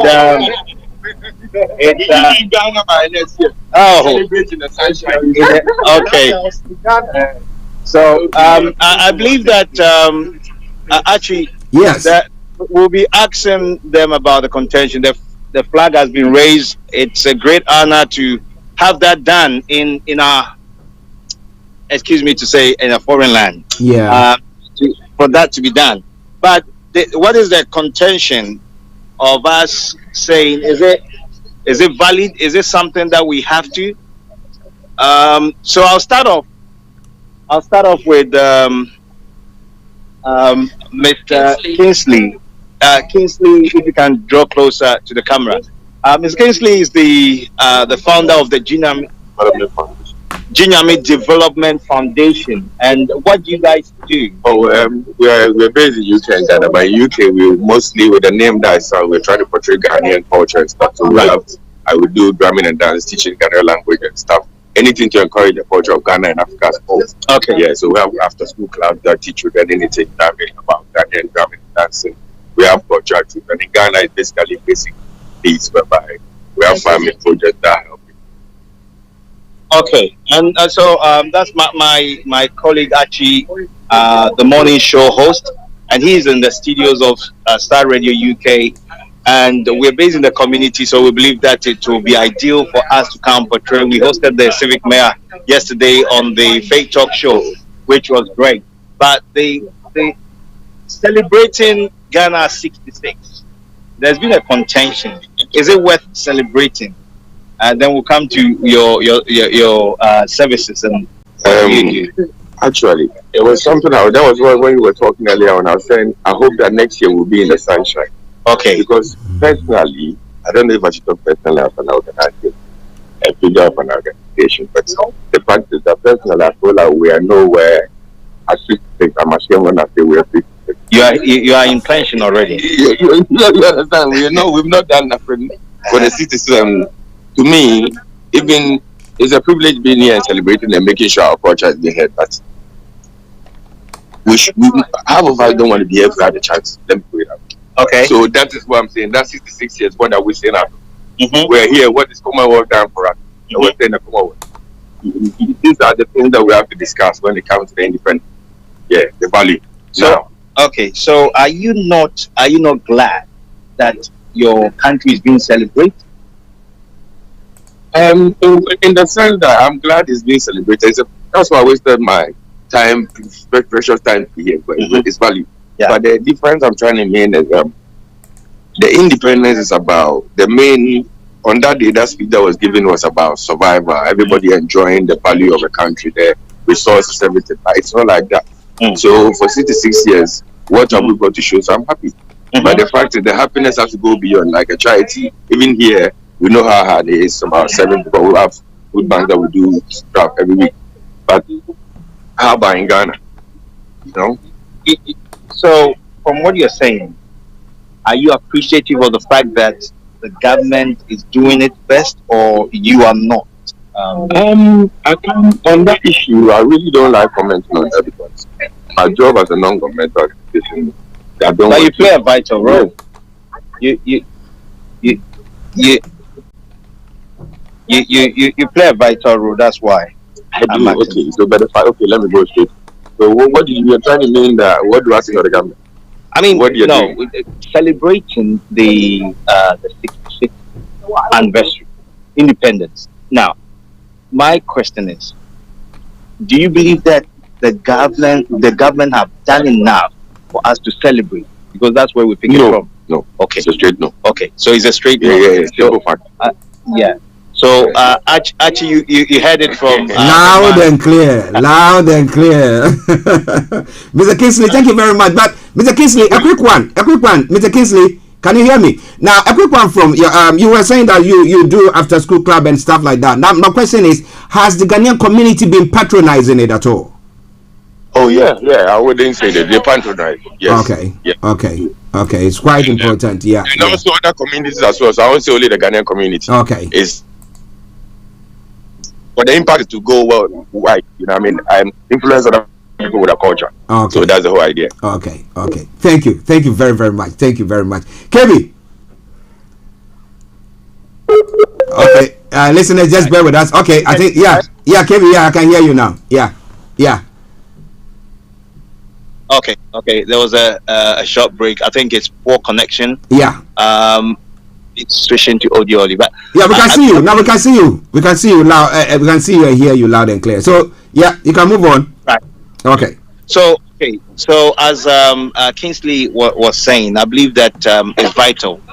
We have to be open-minded and share our opinion as citizens because the country is not for one person. It's not for one party. It's not for one tribe. It's for all of us. Yeah. And every Ghanaian is a Ghanaian, whether you are born in Timbuktu or wherever. We are all part and parcel of the nation Ghana. Yeah. So, to talk about your organization and the great work you're doing, I've read. I think mostly was during the pandemic. I realized that you guys were doing quite a lot. So, in your services to the community, what are some of the things? Because we'll find time and host you on either the morning show or one of the shows.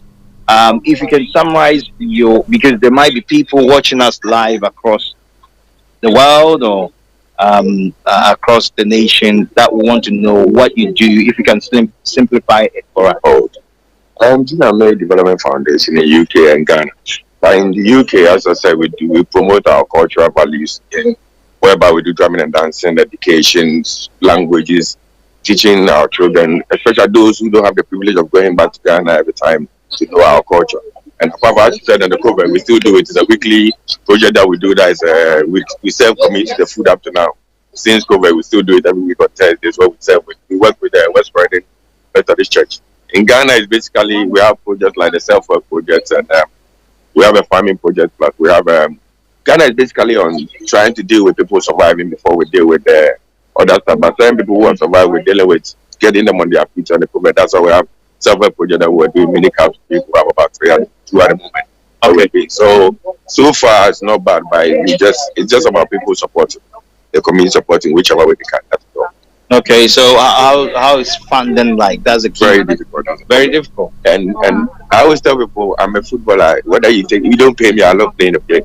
That's all it is. Not what I mean. So it's like sometimes people ask you how do you do it, but you have to do it because it's something you love doing. Yeah, you love doing it. Okay, so yes, I can access. They say they don't have money. Yeah, last week I asked, I say we need for it. They don't have money. Actually, you had it for yourself. Yes. Funding is critical to the great work that Jinami Development Foundation is doing, and so we hope to come back to you. Today is, in other words, it's a birthday for Ghana. For Ghana. Ghana's birthday. Ghana is yes, on pension, but 66 years. I'm going to. Okay, listeners, just bear with us. I think connectivity issues there, and therefore KB's line seems to have been frozen, but we're still going on. Okay, now I think I can see him now. Okay, KB, now move on. Yeah. Yes. So I'm going to His Excellency Atebadu quickly, and then get his opinion about what is happening. Then I can go back to the mayor. Okay. So I have here with me His Excellency Reverend Atebadu Senior.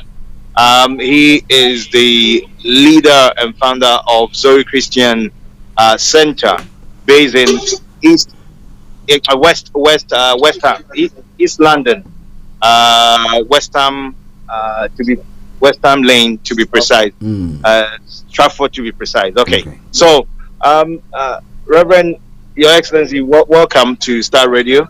Oh, thank you. And I believe actually you can hear him. Yeah, loud and clear. We can see him looking very glamorous this morning with your Ghana, a scarf around your neck. You're looking good. Good representation for Ghana.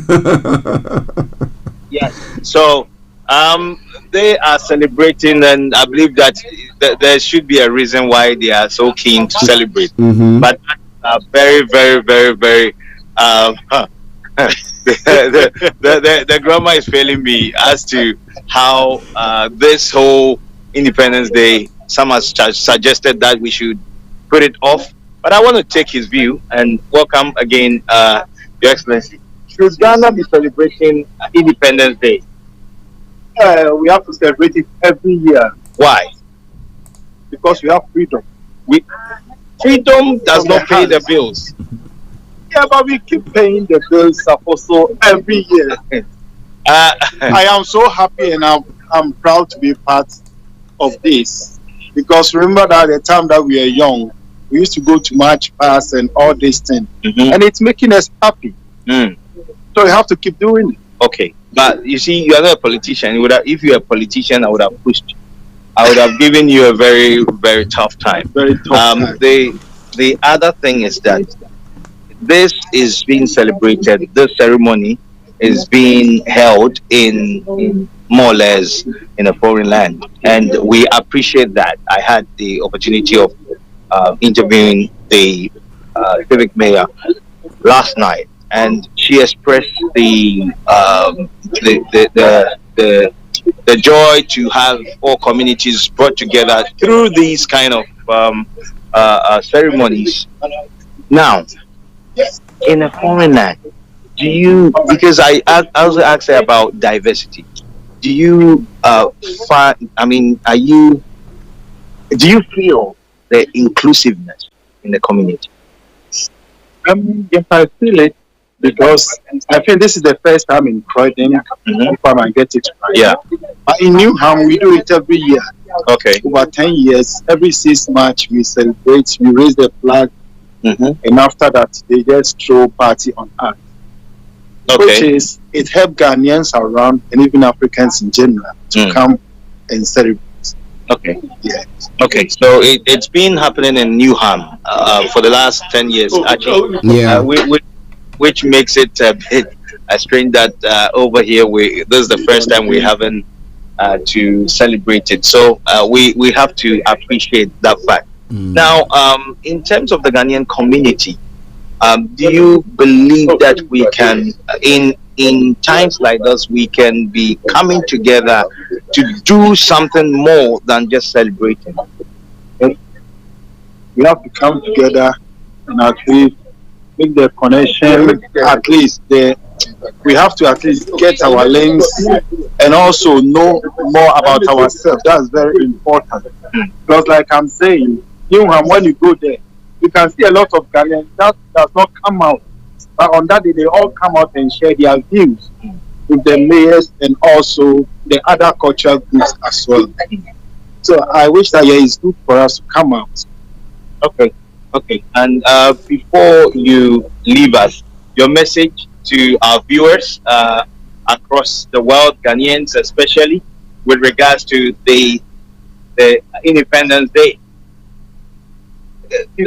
Let's keep it moving. Let's keep it moving. Okay. And also, one love. And I know that together we can do it. To stop that issue. And now, my one message for Ghanaians is we have to serve Ghana, not politics. To be honest, one thing that is killing Ghanaians is MPP and DC. Let's take that one out of the track and move on as Ghanaians. And when you do that, regardless of everything, you achieve what you're supposed to achieve. Okay. Can we take the politics out of the community? We have the community out of the politics. We have to. Can we? Yes, we have to. Okay. Even in church, there's politics, actually. So I wonder how we can do that. If without MPP, NDC, Ghana will be stable. We have to take them out. Okay. So God bless you. Actually, God bless you. Yes. To have the civic mayor hosting this ceremony join us, and I believe you can see her. Yes, we can see her. Yes. Welcome, and good morning to you. Okay, I believe you hear him. I can't. Okay. Okay, so Archie. Yeah. Okay, we have here the civic mayor for Croydon, Councillor Lisa Fleming, and I have a beautiful our mother here who happens to be in a very beautiful Ghana Independence yes. So I'm going to bring the camera down a little bit so we see the beautiful cloth, and it is telling me a story. Okay, you might have to enlarge it actually so that we can see the cloth. Yes. We can see. Yeah, we can see her. Yes, very beautiful Independence Day anniversary. Yeah. I'll ask Mommy to introduce herself, and When we spoke yesterday, I told you about a very special lady who I didn't know that I was going to see today. Wow. I didn't know she was going to be here. Wow. And I spoke to you, and I said, shout out to Mrs. Owusu, and I said that she signs the form for me to be able to become a councillor all those years ago. Yes. And then I was standing here today. Wow. And wow. Oh, that's heartwarming. Yeah. Mommy, so much for doing this great work. For her to recognize her. Oh. Everybody does something very nicely. Wow. She's my daughter. Oh, wow. That's beautiful. Wow. When I saw her today, Yes, you mentioned her. Very, very, very. Mommy, welcome to Starr Radio. We have the privilege of, we had last night the privilege of hosting Councillor Alicia Fleming, Civic Mayor for Croydon. And she mentioned you, I must be honest, and she spoke so highly of you. So it's a interview. So thank you, but we want you to give us a little bit, a glimpse of why you decided to wear the first president, Dr. Osagyefo, Dr. Kwame Nkrumah, and the cloth. You kept it all this while. Wow, Mami, give us a little bit of history. I used to be Ghana Pioneer. Ghana Pioneer.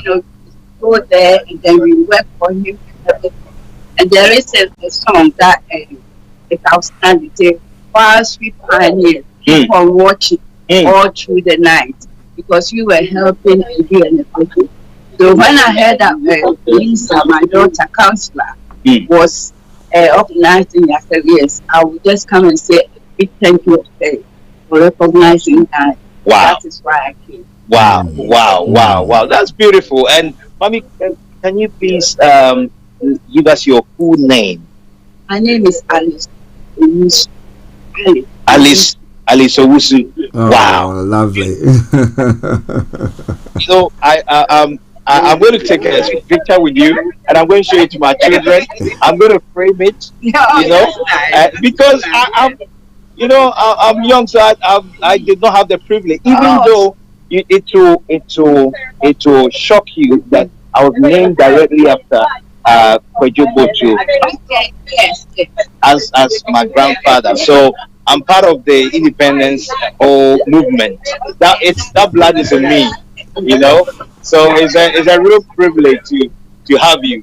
But Councillor, please, just before we leave you, your message to Ghanaians as we celebrate the 66th Independence Day. You've done marvelous work.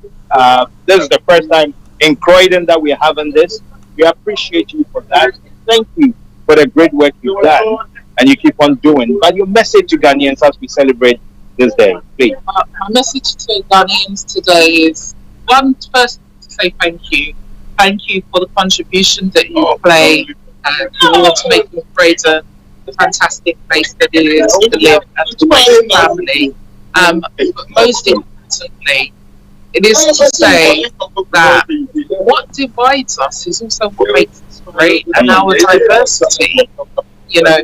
We spoke about it yesterday, and we spoke about whether or not our diversity was a hindrance or a blessing.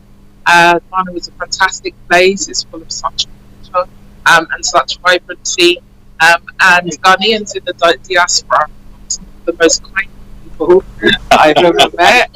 And we celebrate you. We celebrate you today. We celebrate the creativity that exists within the community. And we say that long may the Ghanaian community be established right here in the London Borough of Croydon, and may it grow and go from strength to strength. Wonderful. Thank you ever so much, Archie. Yes. Business has to continue. The mayor has to leave, and I will switch back to you shortly, as I want to make history by taking a picture with Mommy. Okay. Yeah. Thank you very much, Councillor Alicia Fleming. We so much appreciate you for what you do or you are doing for the Ghanaian community. You don't hail from Ghana, but we thought it's wise to celebrate something of the sort. And we hope that subsequent ones will be greater than what we are saying. More preparations and everything, that we can get lots of the community to be on the ground that day. Thank you very much, and God bless you. Thank you. Right. Okay, so Archie, I'll be with you shortly. Okay then. And I do my picture thing. Okay. Well, listeners, that has been KB Bossman at the Croydon Town Centre, where a flag raising ceremony celebrating or commemorating the 66th anniversary of Ghana's independence has taken place this morning. We've had a few conversations with some of the Ghanaian citizens there. Mr. Kingsley of the Junior May Development Foundation was there as well. His Excellency Reverend Atabedu, also from all the way from East London, coming to Croydon to commemorate that flag raising ceremony there. And then our own mom, who was also the Vicky Newton, was also on the ground, and the one and only the civic mayor of Croydon, Alicia Fleming, who actually saw to the organization of all this program. But let me go back to KB Bossman, who is now ready again. So KB, hello KB. Hello KB. Yes. Yes. So I mean, okay, now I can see you. I can see you. We still have people coming. I'm going to. I have our own Vicky Newton here. Yes. And, yes. Okay. But he played a vital role to get this whole ceremony to take place, and so I want to find out from her thoughts on how the start and finish, or the start and also the ceremony taking place. So Vicky, welcome. Thank you. And you're looking good. She always looks good. No, she always looks good. She's a queen, isn't she? Yeah, the thing is that the British is more than the Ghanaian. Which I hadn't worn for so many years, but it didn't fit. Oh.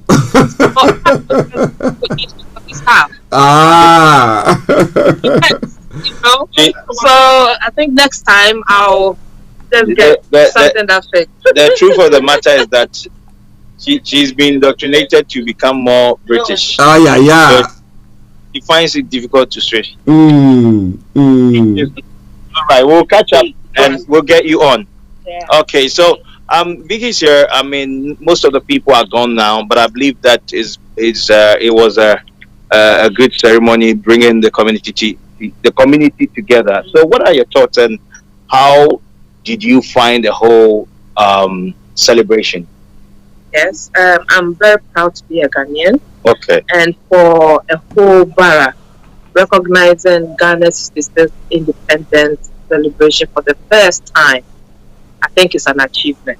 It hasn't been easy because people are not used to this kind of events. I know it's very popular with the Jamaicans, and I think last year there was one done for Nigeria. So people weren't sure what to expect.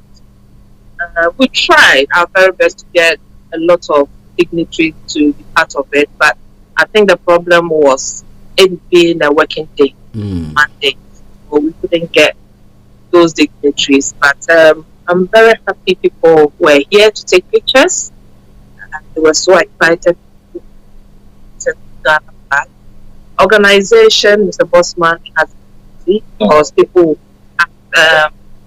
fine, you are going to celebrate Ghana's independence. What is the expectation? You know, that kind of thing.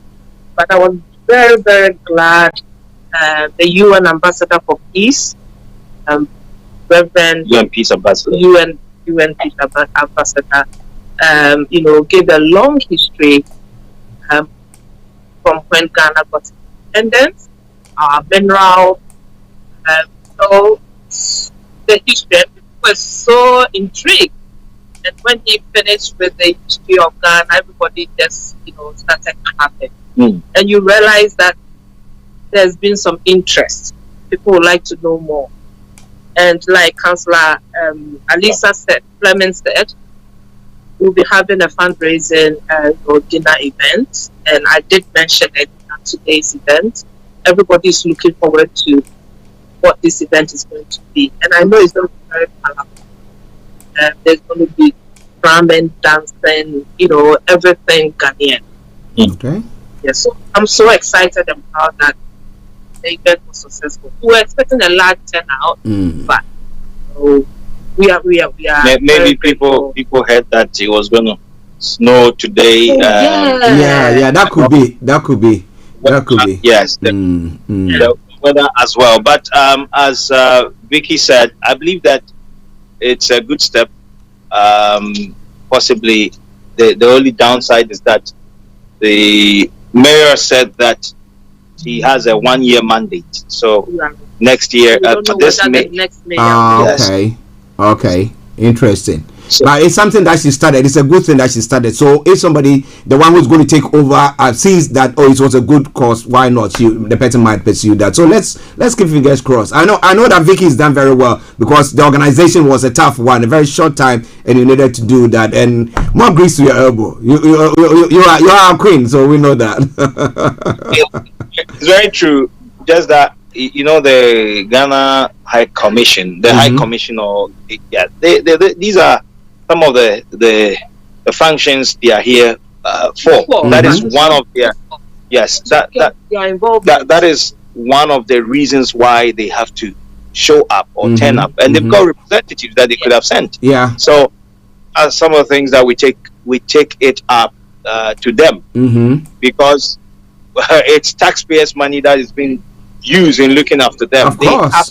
Of course. And it's not as if because it's a holiday, so they relax at home. Even the president is in Ho. In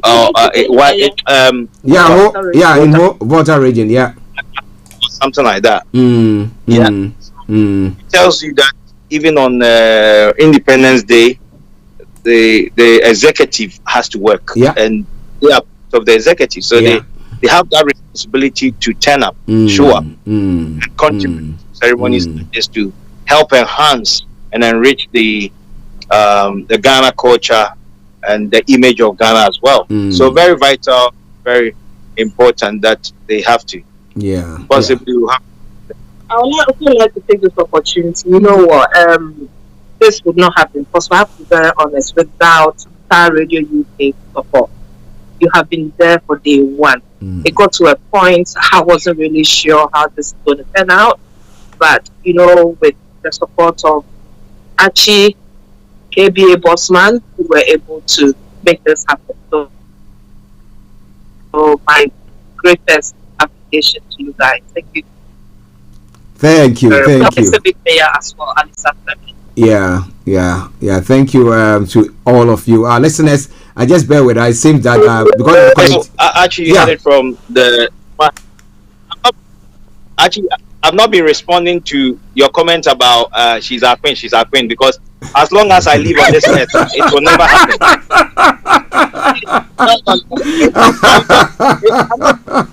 I see some of the things that she's not seen. So I hear you. I know the forces behind, and those forces. If I decide to turn on certain things, they will go. Oh my!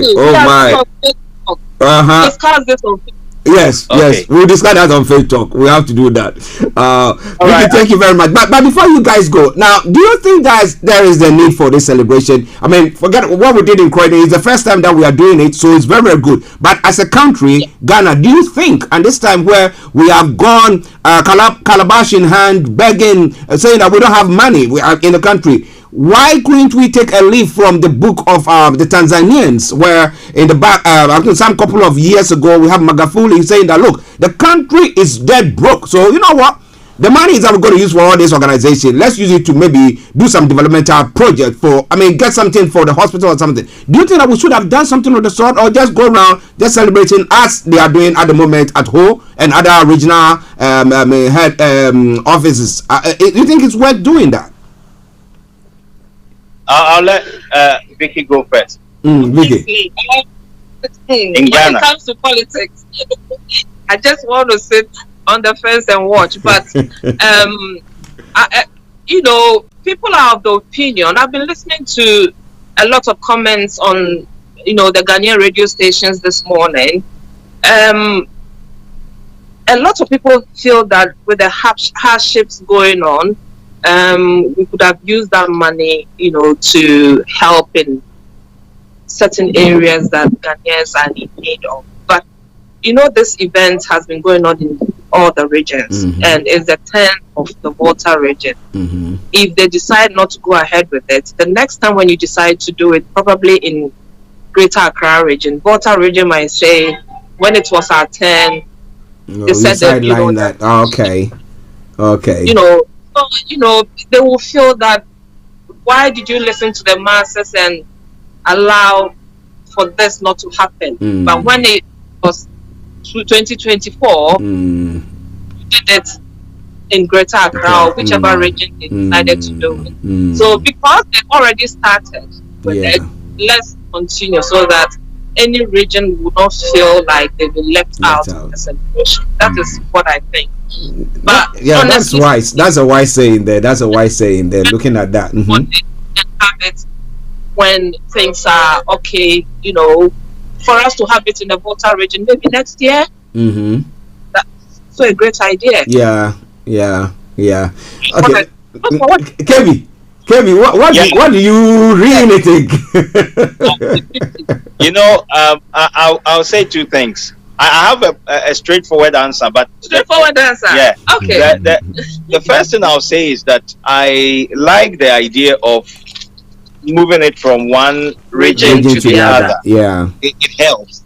It also highlights the tourist opportunities in the region. This morning I was watching it before coming in. It's good. It's superb for all the regions. Now, for the celebration, it's a no. It's no. No. It's a no. What they could have resolved in doing, if, like what you said, yes, they will be offended. But if you tell the community that instead of celebrating, we are going the budget that we have, we are going to get you either a hospital, improve the schools or the roads. You can even come up with fundraising, because there are companies that sponsor these things. I saw Cowbell. There are banners and flags all over. It means that they are sponsoring. And even what the Cowbell is given, you realize that it will not go to the school children that these things are supposed to go to. It's the people that are in charge that are going to share it among themselves. So my stance is that, number one, the celebration should have not happened. They should have, the president and a few of his people should have gone to the region and said, we are cutting a sword and giving this money as a seed money to establish something that the community needs in that region. So a short ceremony, you give a speech, you give them something meaningful than going to set, as the former Chief Justice, Mrs. Sofa Akufu, said that they are going to eat, drink, and party or what? She said something like that. And it's true. And share money for the people that are participating in the marching, the parade. Yeah. You understand? I believe that would have been much better, but the celebration, there's no need, because if you check the entourage, they have a special guest, the Guinea-Bissau president, flying all over to come. They are going to give him gifts. They are going to a whole lot happening. I will not be surprised if this particular celebration cost us $500,000. It might. Yeah, it might. Looking at the entourage and looking at the preparation and everything. Oh well, interesting.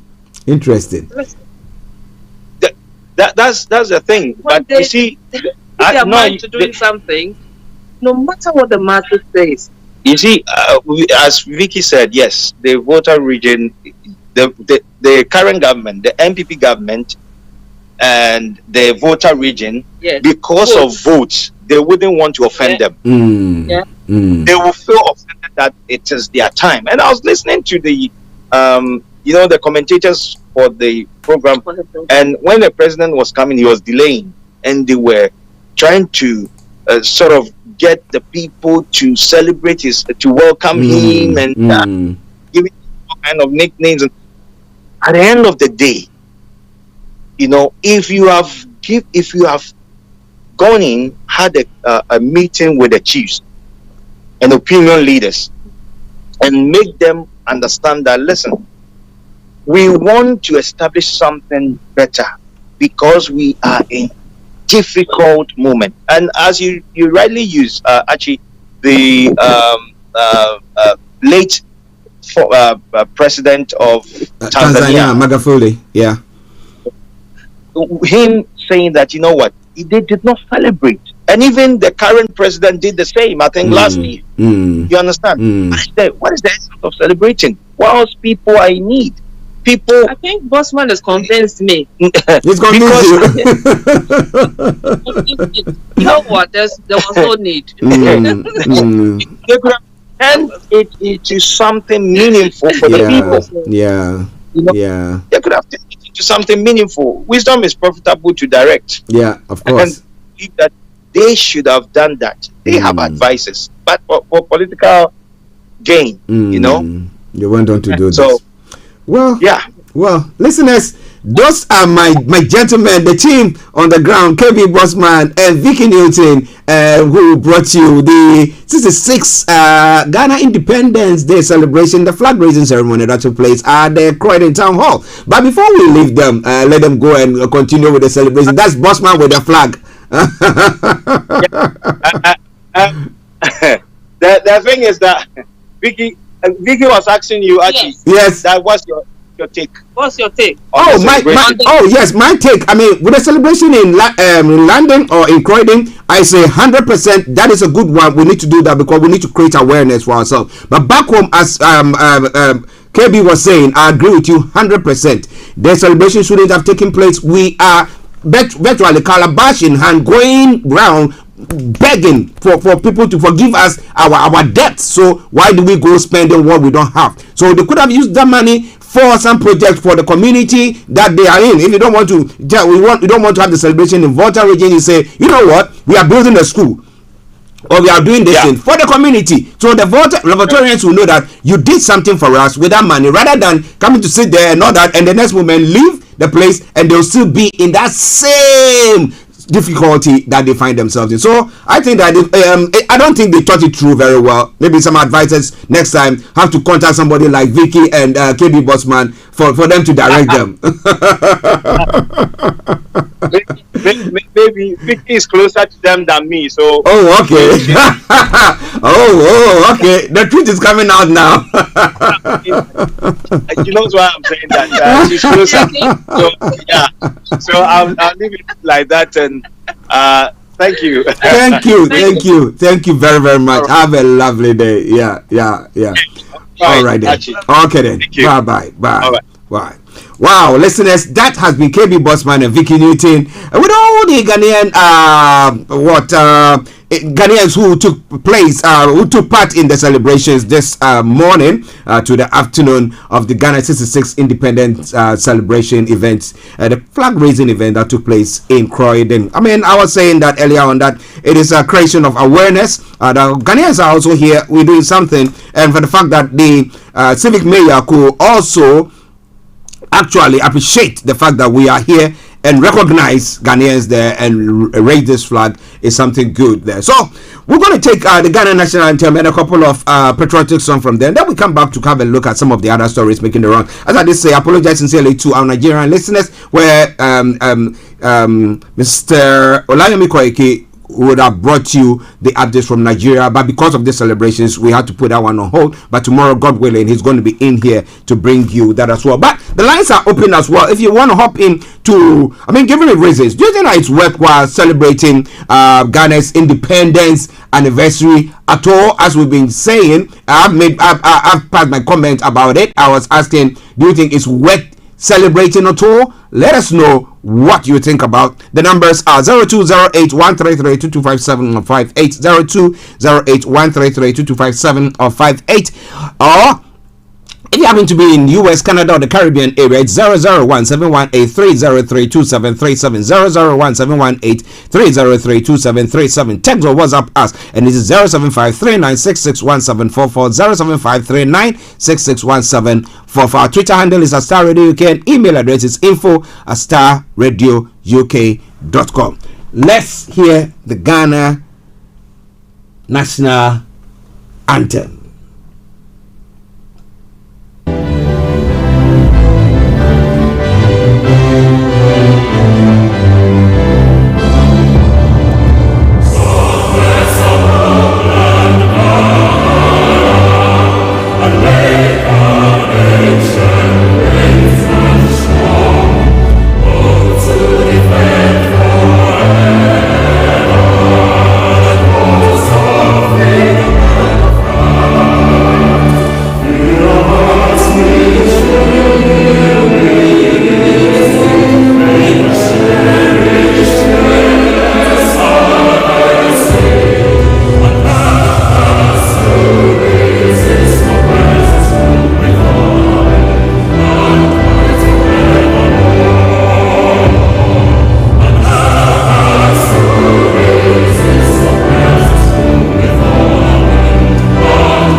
Okay, but don't you worry, I'm going to bring you a live feed, a live video, okay, of the national anthem from Ghana as well. But that will be after this few submissions, and then we go on from there. But I'm asking the question this morning: do you think it's worthwhile celebrating? Something that is worth doing is worth doing well. We know at the moment the president of Ghana and his entourage are in the Volta Regional Capital Hall, where they are celebrating Ghana's 66th Independence Day celebration. Now the question is, at 66, what do we have to show for? At 66, virtually pensioned, what do you have to show forth? Are we still eating from our in-laws' kitchen?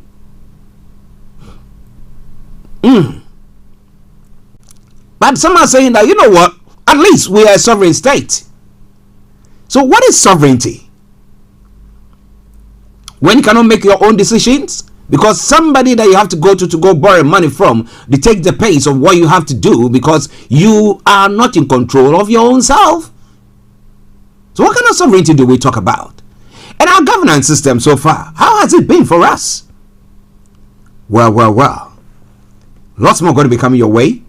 But stay tuned as we bring you the national anthem this time around with a visual for those of you who have not heard that before.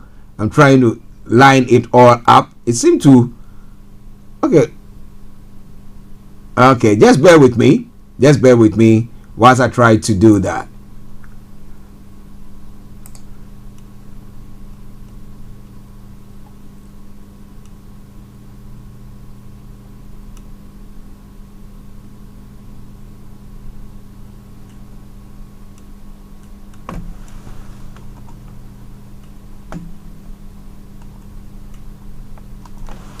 Tune in to On Point here on Starr Radio UK with Empress Regina every Monday at 5 p.m. GMT. Looking forward to your company. Hi guys, this is your friend Uruj from SendWave. SendWave is a money transfer app that is used by people all over the world to send money to their loved ones in Africa. With SendWave, you can send money to Ghana, Nigeria, Kenya, Uganda, and Tanzania. And the best part is, SendWave is absolutely commission free.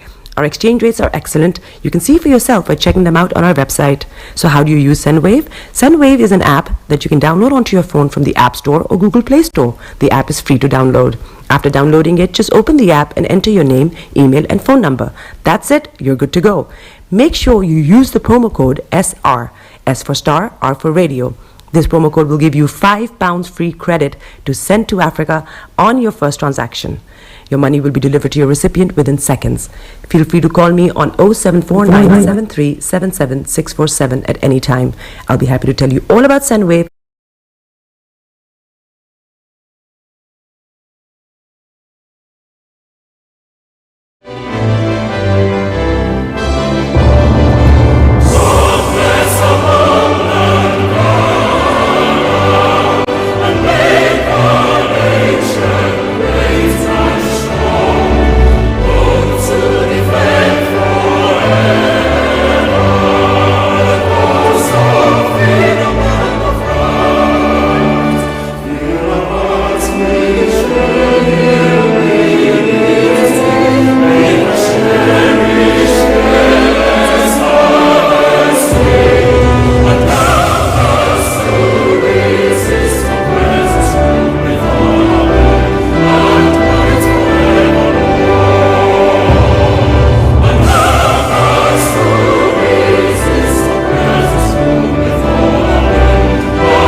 Welcome back to the program. Yes, and help us to resist oppressors' rule with all our will and might forevermore. But how do you resist the oppressor's rule? By critiquing. When you critique, after 66 years of independence, you don't have the voice to actually critique government, and people ask those questions. But what do you think about all that? Well, it is all coming your way from Starr Radio UK. I've got about another 13 minutes to bring the program to close out, as they say. Yes, but wherever you are, just feel free, hop in and hop out, and then we'll continue with it. But let's look at some of the statement. Okay, I just want to see whether there have been any statement that has come in from Ghana. Mahama is more experienced to save Ghanaians. That's what Apak is saying. The member of parliament for Bolza South, Dr. Clement Apak, has stated, my apologies, that former President John Mahama is the best person to save Ghanaians from the prevailing economic challenges. According to him, the former President John Dramani Mahama, okay, when you look at what is going on and you consider the experience of John Dramani Mahama acquired, and also consider the fact that he has been out of office and had time to appreciate the issues, and about the fact that he has not been an armchair observer, time without number, he has professed and suggested solutions, including admonition and calling on this government to go to the IMF much earlier. Now today, we are now begging the Chinese, asking the Germans to intervene on the Chinese on our behalf, so that they can put in a good word for us to get a bailout from the IMF that this government sworn and holding spear never to go to. Now, interestingly, so looking at all this that is happening in Ghana, do you think it's a right move? Even the celebration that is taking place, I'm trying to do my best to see whether I can get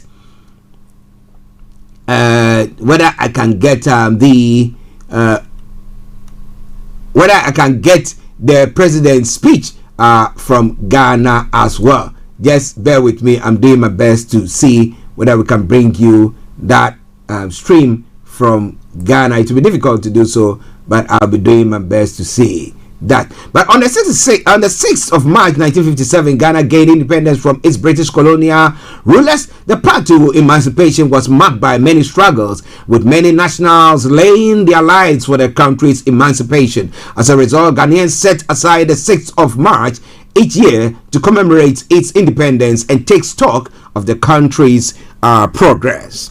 Now it goes on further to say, now this year's event is currently underway in the Volta region at the Adaklu, with hundreds of citizens pouring out in the numbers to mark the occasion.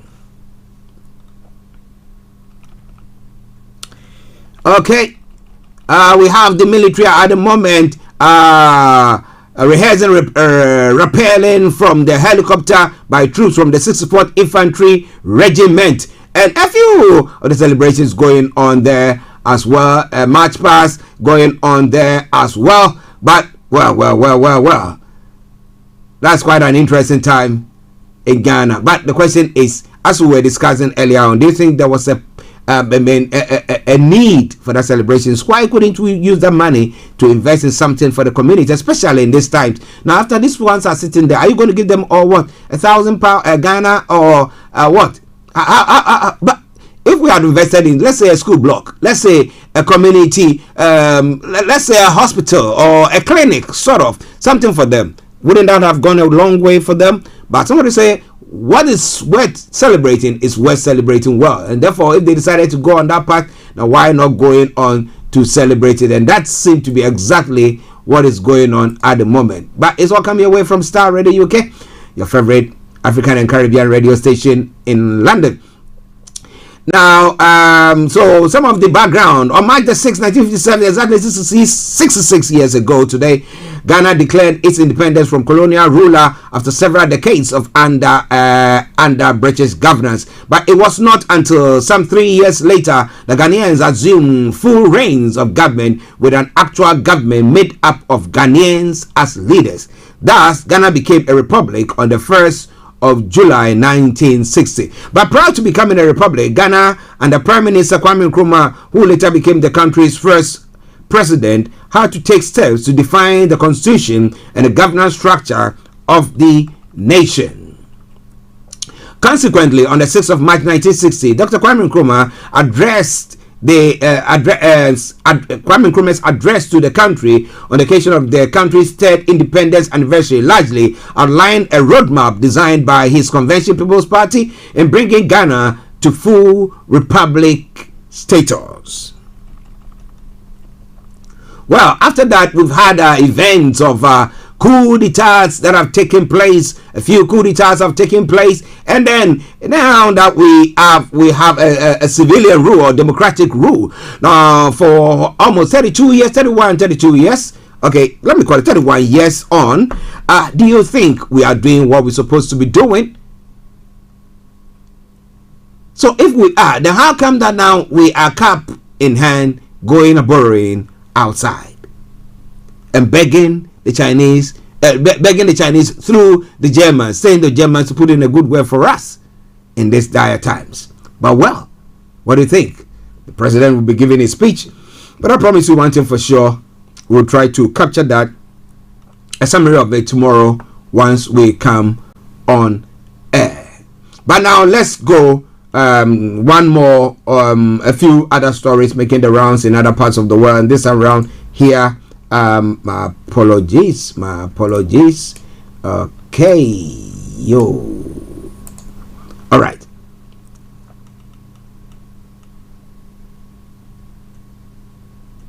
Well, Sarah Everard's killer, Wayne Cousin, is being sentenced for indecent exposure as well. But some of the stories making around this morning. The Wagner boss have suggested betrayal in Bakhmut. Is it just a ploy?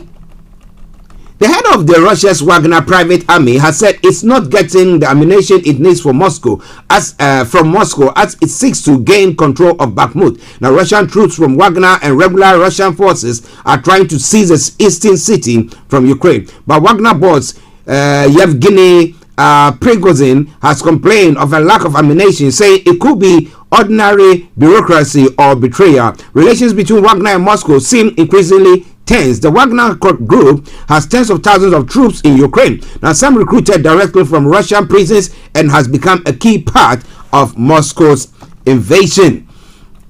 In a post on Sunday, Mr. Prigozhin said documents have been signed on the 22nd of February with ammunition expected to be sent to Bakhmut the next day, but most had not been shipped, and he said before suggesting it could be deliberate. Now, separately, in a video unloaded on Saturday but seemingly filmed in February, Mr. Prigozhin said his men feared that they were being set up as scapegoats in case Russia lost its war in Ukraine. If we step back, we will go down in history as the people who took the main step to lose the war, he said. And this is precisely the problem with the shell hangar ammunition shortage. This is not my opinion, but that of ordinary fighters. And that is in fight there.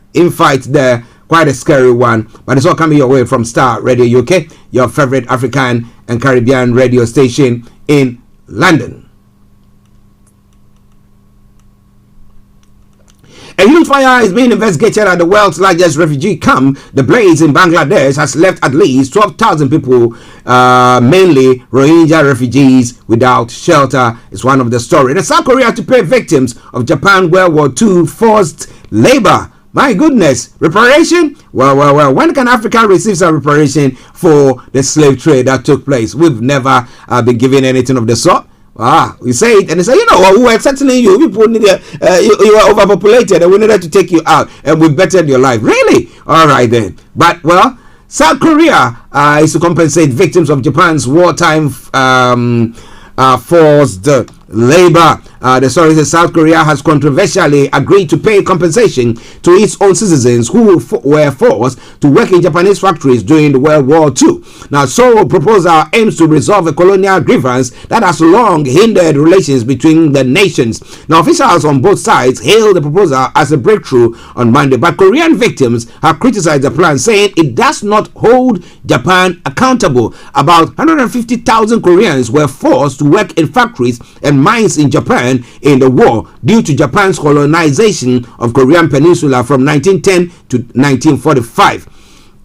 On Monday, protesters in Seoul held demonstrations outside South Korea's foreign ministry to condemn the plan by their government, which will see South Korean companies pay into a public fund for victims. Meanwhile, Japan's government welcomed South Korea's move away from demanding two Japanese firms pay compensation. Previous South Korean governments had attempted to make Tokyo pay reparations. But well, as I did say, when will Africa receive any reparation for all the slavery, the slave trade and everything, the abuse that had gone on in the past? Well. It's all Starr Radio UK. A couple of other stories, and then we go. We'll bring the program to a close for today. Now, women tell of horrors as cousins sentenced for indecent exposures. Now, former police officer Wayne Cousins is already serving a whole life sentence for murdering Sarah Everard in March 2021. It's some of the stories making the rounds this morning. And the Starr story that also broke this morning. Cardiff car crash, three dead after missing people search. The story says, now police searching for 5 people have found 3 dead and 2 seriously injured 2 days after they went missing following a night out. Now, when police said it believed the group had been involved in the car crash. Now, Sophie Rosen, 20, Eve Smith, 21, Daisy Ross 21, Raphael Jane 24, and Shane Loughlin 32 were last seen at about 02 hours GMT on Saturday in Cardiff. The car they were last seen in was found by a member of the public early on Monday on the A48 in St. Mellons. The road is a major route into Cardiff, and the car was found near a busy roundabout close to a garden centre. A long police cordon marks out the crash scene at what would normally be a busy stretch of dual carriageway connecting Cardiff and Newport. Now, just below the slipway down a small bank is a wooded area where the car was discovered. Officers have been working there, hidden from view by the trees, recovering the bodies and investigating the scene. They will be trying to establish exactly when the car crashed there, following the last sighting of the group, and why it took until early hours of Monday for it to be discovered. Near the cordon, a group of young men had laid flowers in memory of their friends who went missing on a night out and never came home. Wow. To all the 5 families, we say we send our condolences. We know that 2 of them are in critical condition. We pray that they receive the necessary treatment that they need, and that they recover or recoup. But for those who have lost their lives to their families, we say may their souls rest in their perfect peace, and our condolences there as well. It's all Starr Radio UK. It is your favorite African and Caribbean radio station in London. We're going to bring the program to a close. I'll bring you one song from Ghana as well, and then we bring the program to a close from there. Okie dokie do. Now,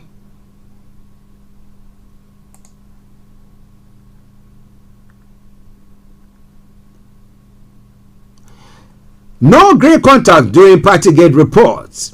So Grace resignation and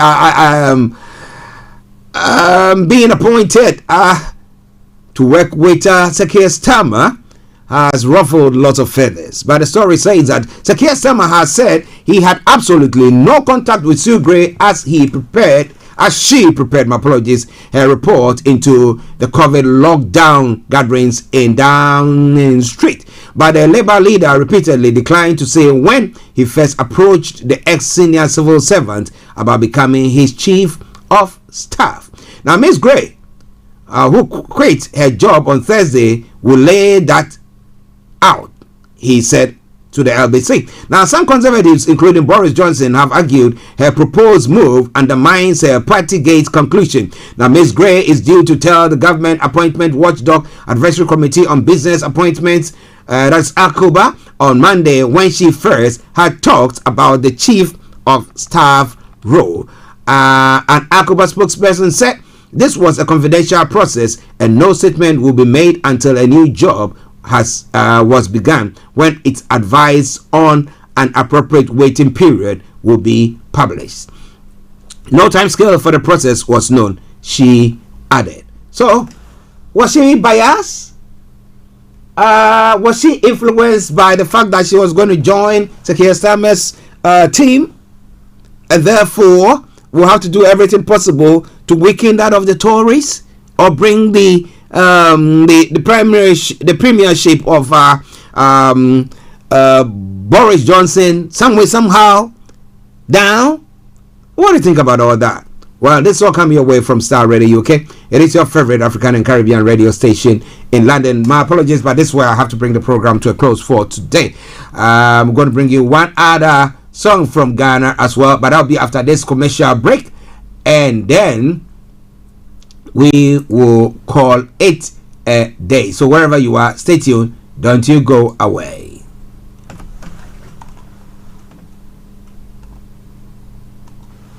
Tune in to On Point here on Starr Radio UK with Empress Regina every Monday at 5 p.m. GMT. Looking forward to your company. Hi guys, this is your friend Uruj from SendWave. SendWave is a money transfer app that is used by people all over the world to send money to their loved ones in Africa. With SendWave, you can send money to Ghana, Nigeria, Kenya, Uganda, and Tanzania. And the best part is, SendWave is absolutely commission free. Our exchange rates are excellent. You can see for yourself by checking them out on our website. So how do you use SendWave? SendWave is an app that you can download onto your phone from the App Store or Google Play Store. The app is free to download. After downloading it, just open the app and enter your name, email, and phone number. That's it. You're good to go. Make sure you use the promo code SR. S for Star, R for Radio. This promo code will give you £5 free credit to send to Africa on your first transaction. Your money will be delivered to your recipient within seconds. Feel free to call me on 0749 7377 647 at any time. I'll be happy to tell you all about SendWave and help you in any way I can. Remember to use the promo code SR for £5 free credit. Medase. Okay, let me say thank you very much once again. I wasn't feeling that great, but because you were there listening to me and everything, it kept me going, and that's why I've been able to bring the program to your way. But I want to take a leave, and I want to say God richly bless you until I come your way once again tomorrow morning, God willing. Yes, it's with me, Archie, and from the team who were on the grounds, KB Bosman and Vicky Newton, and my able producer, Mr. Francis Gaye, and Mr. Layomi Koike, who fed us with all the information that was going on in Nigeria. Until we come your way tomorrow, we say God bless you, take good care of yourself, and may Nigeria not happen to you, as we say on this platform. By that note, enjoy this patriotic song from Ghana, and happy Independence Day to all Ghanaians. Bye bye for now.